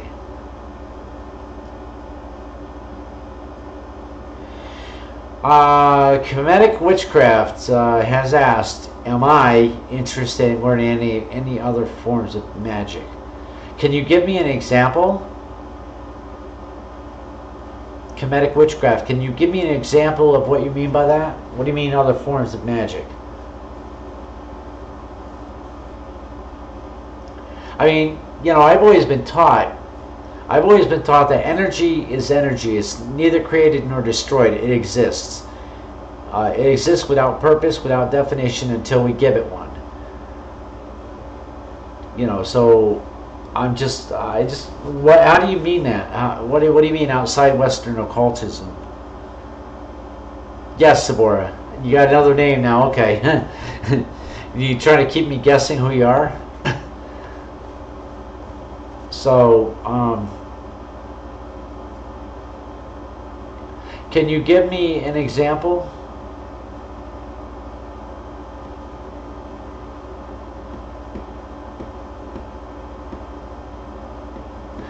Voodoo or Hinduism? Well, you know, I don't know anything about voodoo practices as such, but what I do know is, what magic that I do know that is similar is sympathetic magic. Voodoo uses sympathetic magic. Images. They use images a lot. And that is something that I know about using. I know about sympathetic magic and the use of images as focal points for the magic.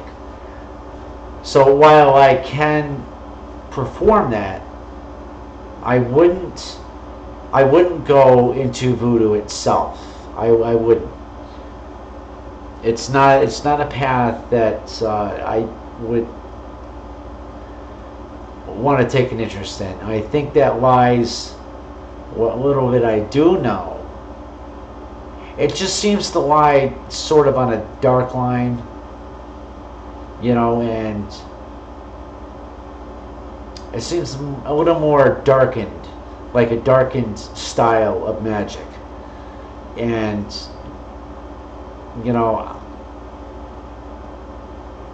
I think I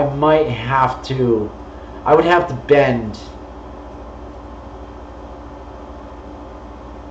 or otherwise circumvent certain things that I've been taught in the Wicca in order to do that. And I would have to leave the path of Wicca completely to do that. So for that example, you just said, well, that was an example. Okay, so for that example, no, I wouldn't. Now, Hinduism I know nothing at all about, so I couldn't say whether I would want to do that or not. I don't know. But would I be interested in different styles of magic, as long as it did not interfere with the vows that I've taken in the Wicca? Yeah, I would do it. And the use of blood in rituals, I'm not against using my own blood in ritualistic practice. I'm not against that. But I would never get into a practice which would have me using blood from animals. Blood sacrifice, that sort of thing, no. I use my own blood. Anything that I need for magic, I bring forth from my own body. I don't need to take it from an innocent animal, or anything like that. So I would never do a practice like that.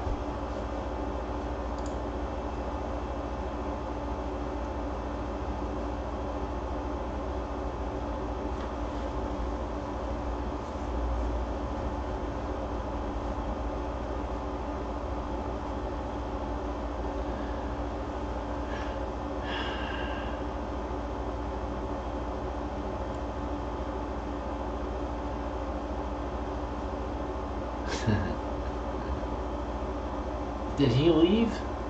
Okay. Marcus Agrippa, you are welcome, and thank you for the recognition of the work that I put into this.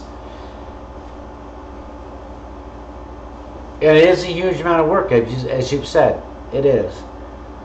But I accept that, again, and I don't mean to sound like a broken record, but it's a duty. I recognize that this is something that I need to do, that I have to do.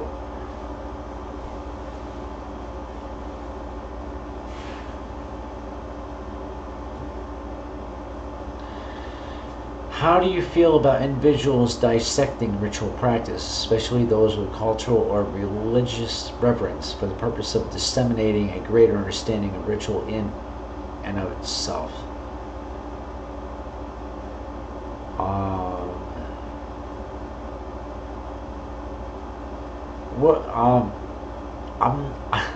Could you break that question down, Tarth? Because I'm not sure, Tarth.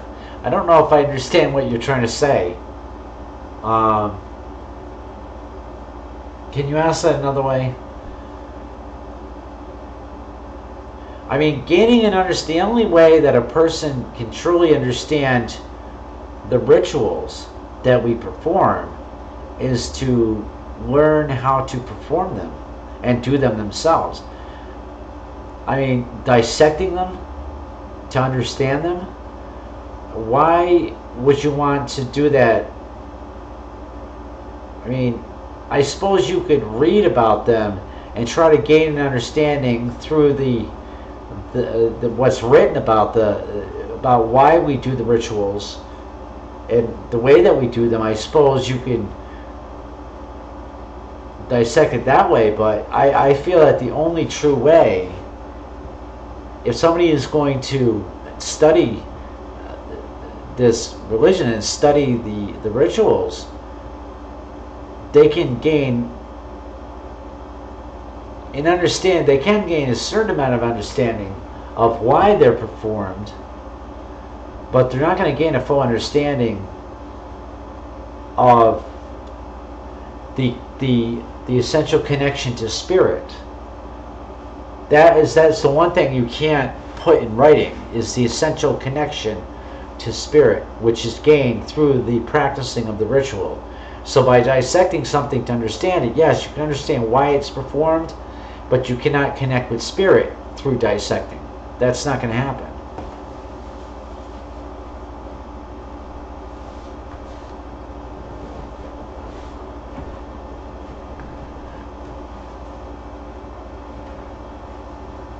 So I guess what I'm doing is probably dissecting, but in order to understand, in order to gain the essential connection to spirit, one would actually have to practice the ritual. You can't gain that essential connection to spirit simply by dissecting it.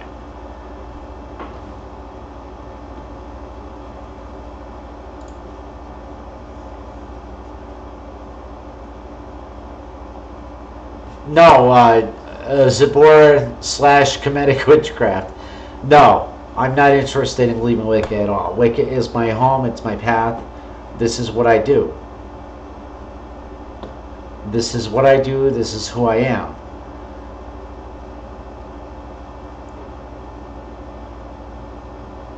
And I'm not the type of person, now I do know, I know people who can practice Wicca and also practice another form outside Wicca and keep the two completely separate. I haven't really tried that, but you know, I would. I don't know if I can keep them separate without confusing my own intellect. You know, my intellect says this is what I'm doing. If I even if I keep the practices separate, I may be offending. How would I do something over here without offending something over here? You know, my own intellect wouldn't allow me to, I think. You know, I think that's the way it goes. My own personal intellect wouldn't allow me to try and do two separate practices separately like that. Especially if the second one may have some conflict with the first one. I wouldn't be able to do it.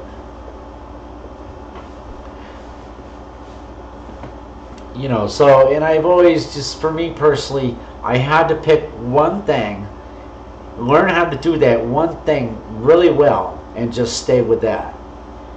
You know, that's been the way that I do things. I think that worked out the best for me.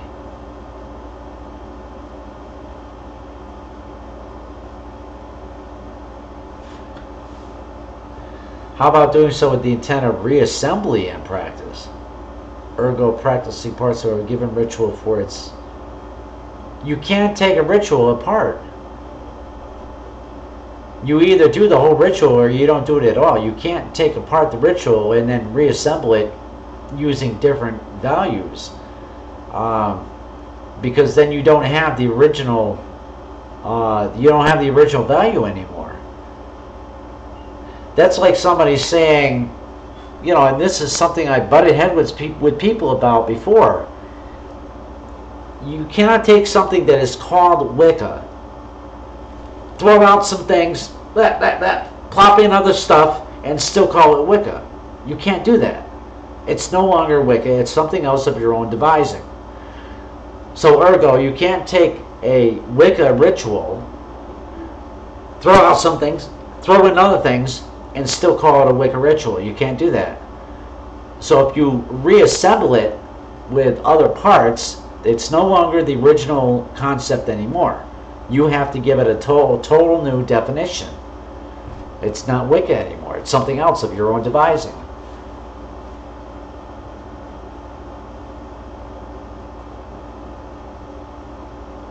And Midnight, I understand what you're saying. I don't think people are meaning to be disrespectful when they dissect certain practices and beliefs, as sometimes it's the best way for their own mind to wrap around the concepts behind the idea. And that is okay if somebody needs to do that. It's just that for me, I have to state that is how I look at it, and that I firmly believe that if you do dissect something, and if you strip out some parts of that original concept and you replace some of those parts with something else, then the original idea or concept is now diluted. Not negatively meaning it that way. It's just, it's changed now. You can't call it the original whatever it was, because now it's something that you've created. It's something different that you've created. So now you have to put a new name on it. And that's not necessarily a bad thing. You know, it's just something that you created. And if somebody does that for personalization, that's okay too. You know?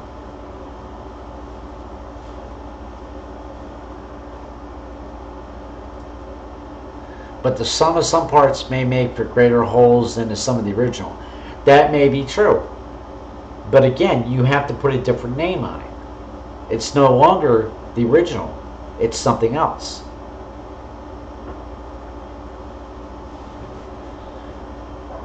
I think they mean take it apart to learn it.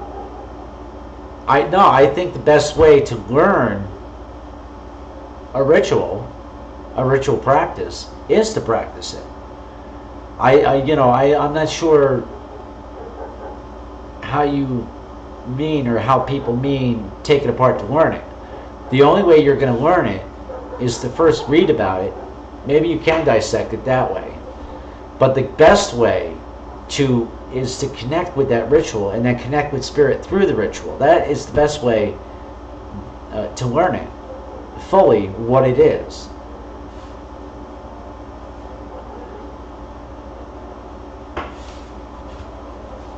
You can dissect an idea, obviously. You can dissect it whichever way you want to do it. It makes it easier to learn why that ritual is practiced the way it's practiced.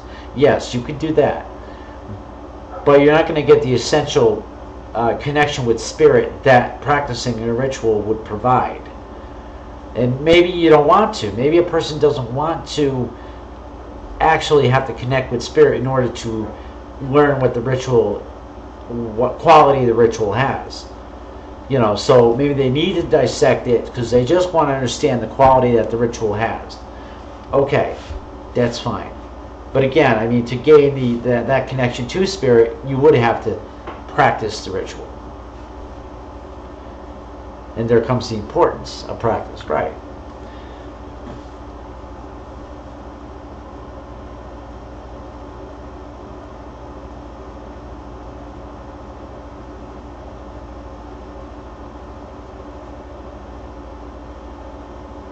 Right. Okay, you're using the example of drawing down. Okay, not only the question as to why part of the ritual may be the drawing down the moon, but where it fits in the total circle and why it comes where it does and what follows it. And there is the question of the energy levels, actions involved. Right. And with the drawing down on the moon as the example, there is the connection that the female has with the goddess herself, because the spirit of the goddess herself is descending into the body of the high priestess. And that part of it, you cannot gain that part of it by simply dissecting the ritual to understand it. That is something that only the practice of the ritual can provide. And that kind of backs up my idea or explanation of you can't gain the spiritual connection of a ritual by dissecting it. You can understand it if you want to dissect it, break it down. You can understand why it's done the way it is, but you can't get the actual connection to spirit unless you do practice it. And practice does make perfect, as Midnight just pointed out. Yes, practice does make perfect. And especially when you are trying to learn ritual parts and commit them to memory, so you don't have to look at the book that you learned it from. You commit everything to memory. Like my parts as the high priest, the things that I do, for instance, for drawing down the moon, the things that I need to do, I've committed all that to memory. The invocation to Aradia from the Witch's Bible, I memorized that whole thing. And I know that while I'm doing it, I'm connected to the very concept and idea behind that practice.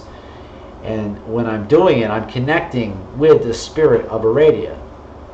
And I know that I am. And I'm drawing her spirit into the high priestess when I'm doing that ritual. I'm completely connected with her, calling her spirit down.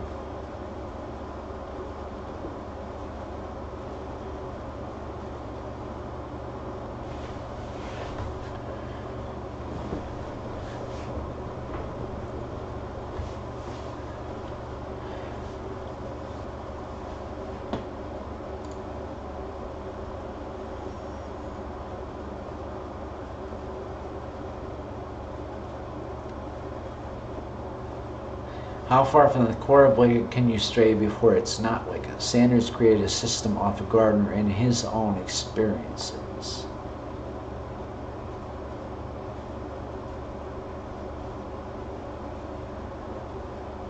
Well, I might as well ask, what is the core of Wicca? What exactly is the core? I can only say from the way that I was taught, the tradition I was taught, the tradition that I base what I teach on, which is probably maybe a mix of both Sanders and Gardner. You know,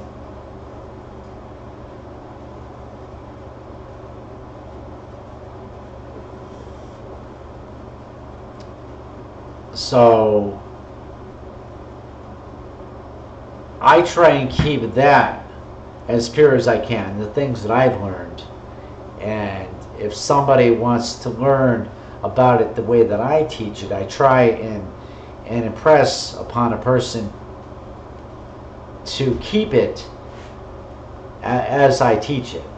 You know, and if you try and strip away any of what I teach, then it's no longer that particular tradition of Wicca, it's something else. What is the core before it's no longer?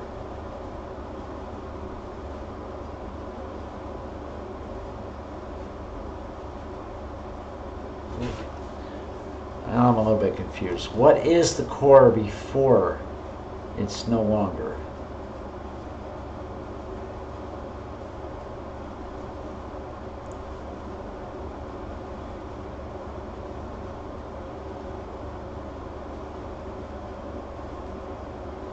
Well, I think. Well, I remember that reading from the book here a couple minutes ago, that the core belief is in fertility, right? So let's say, for example, that you just want to completely disregard the fertility aspect. You want to take it right out, strip that right out. That's the core. Well, then it's no longer Wicca if you don't want to observe the fertility rites, fertility practices. For example, where I draw the line personally, where Wicca is no longer Wicca, well, that's an interesting question.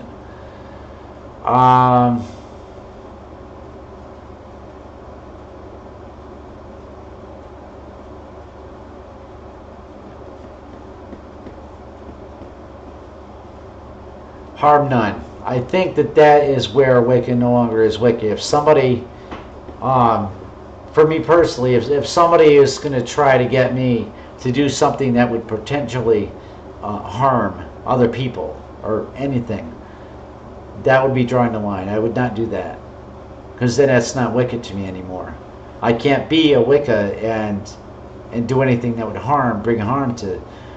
I don't know if that's answering your question or not. I feel like that's not really answering the question. Or maybe it was, but yeah, I think that's where I would draw a line. The harm none principle, if you strip that out, if you're going to strip out the harm none rule, it's not Wicca anymore. It's not. Because that is like, aside from the fertility aspect, the harm none is the other essential ingredient. So if you strip that out, it's really not Wicca anymore.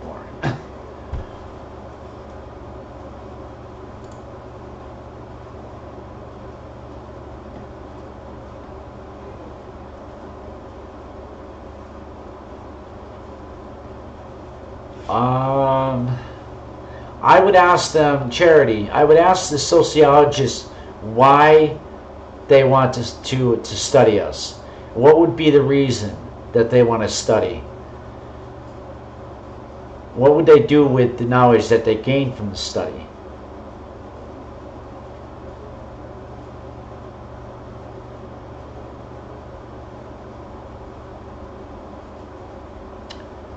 Well, I think I can agree with BBA Imp. You'll never be perfect.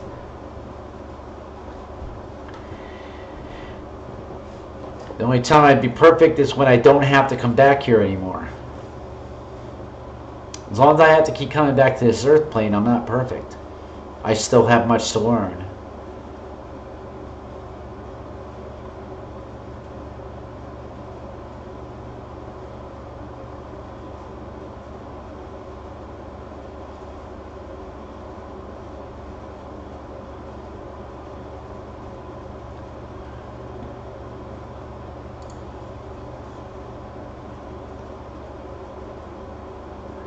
What if they choose to work with a goddess outside of Aradia? Is it no longer Wicca?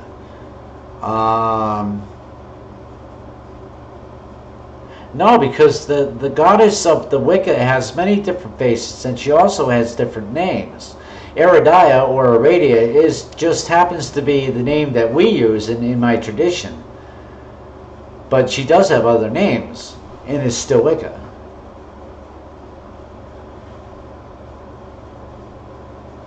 So does that answer your question also? You know that, yeah, there are many, the goddess has many different names, so Aradia is just the one that we use.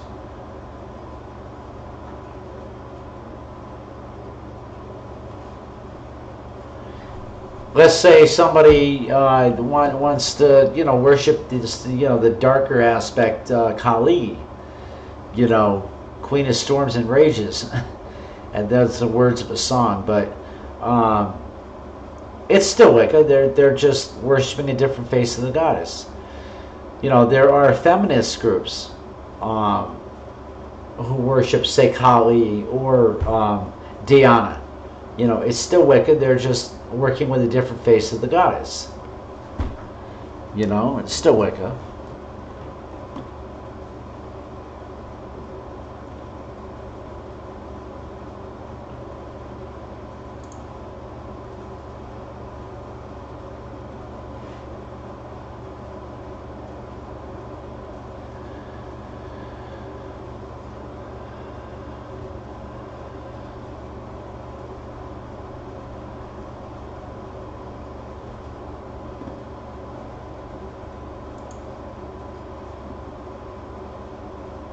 Yes, Zabora, Comedic Witchcraft, you can. I don't mind if you want to do a video response to this, absolutely. Just be certain that when you title your video that you actually title it video response or VR 2,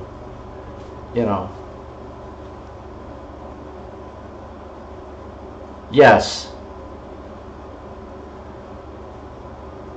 All gods are one god, all goddesses are one goddess. Right. It's just there is one central energy pool from which all creation sprang. And we as human beings, we have gave definition to what we perceive are as creators. So even though we might use different names for the god and for the goddess, they're all just part of the one. They're all one. It's all part of one. But we as humans have kind of separated it. But I think also that due to our human interpretation or human need to interpret, I think that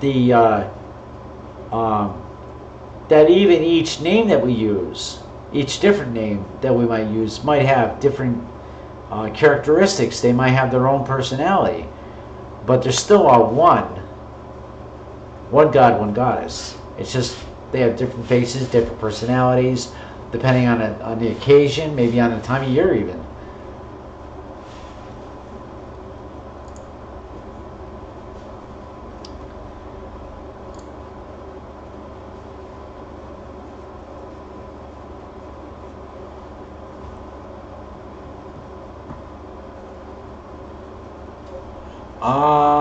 Is it a typical Wiccan belief, or are there hard polytheists?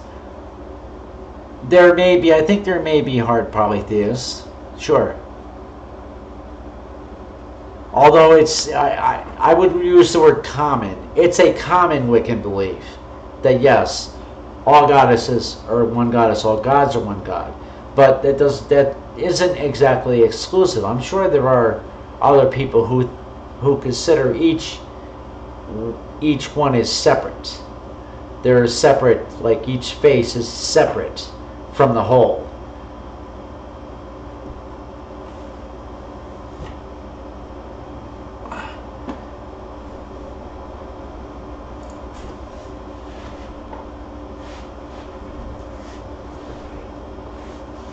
Marcus Grippa is also providing an answer for you. Sabora, he's saying that there are a lot of hard polytheistic Wiccans as well.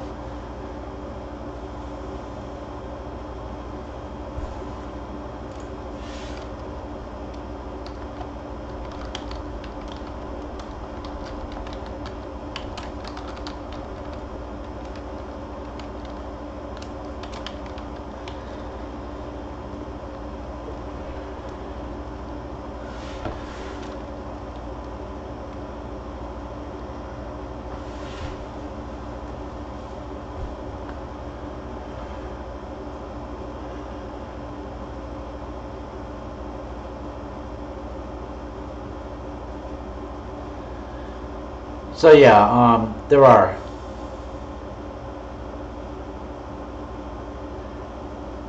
Right, we don't have to follow a single party line.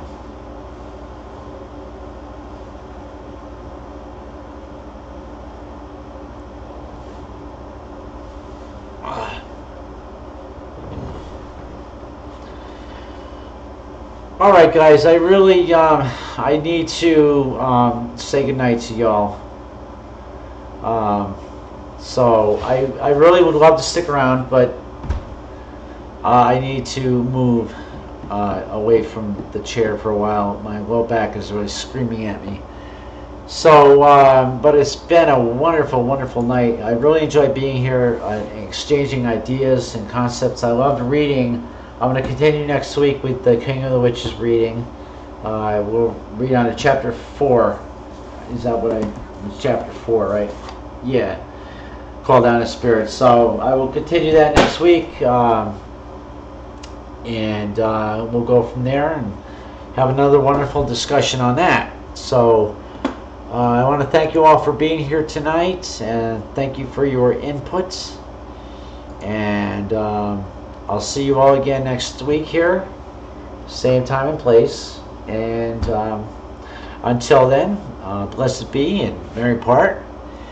And as I always like to say, may the light and the love of the Lord and Lady shine upon your path wherever it takes you. Good night, everyone. See you all next week.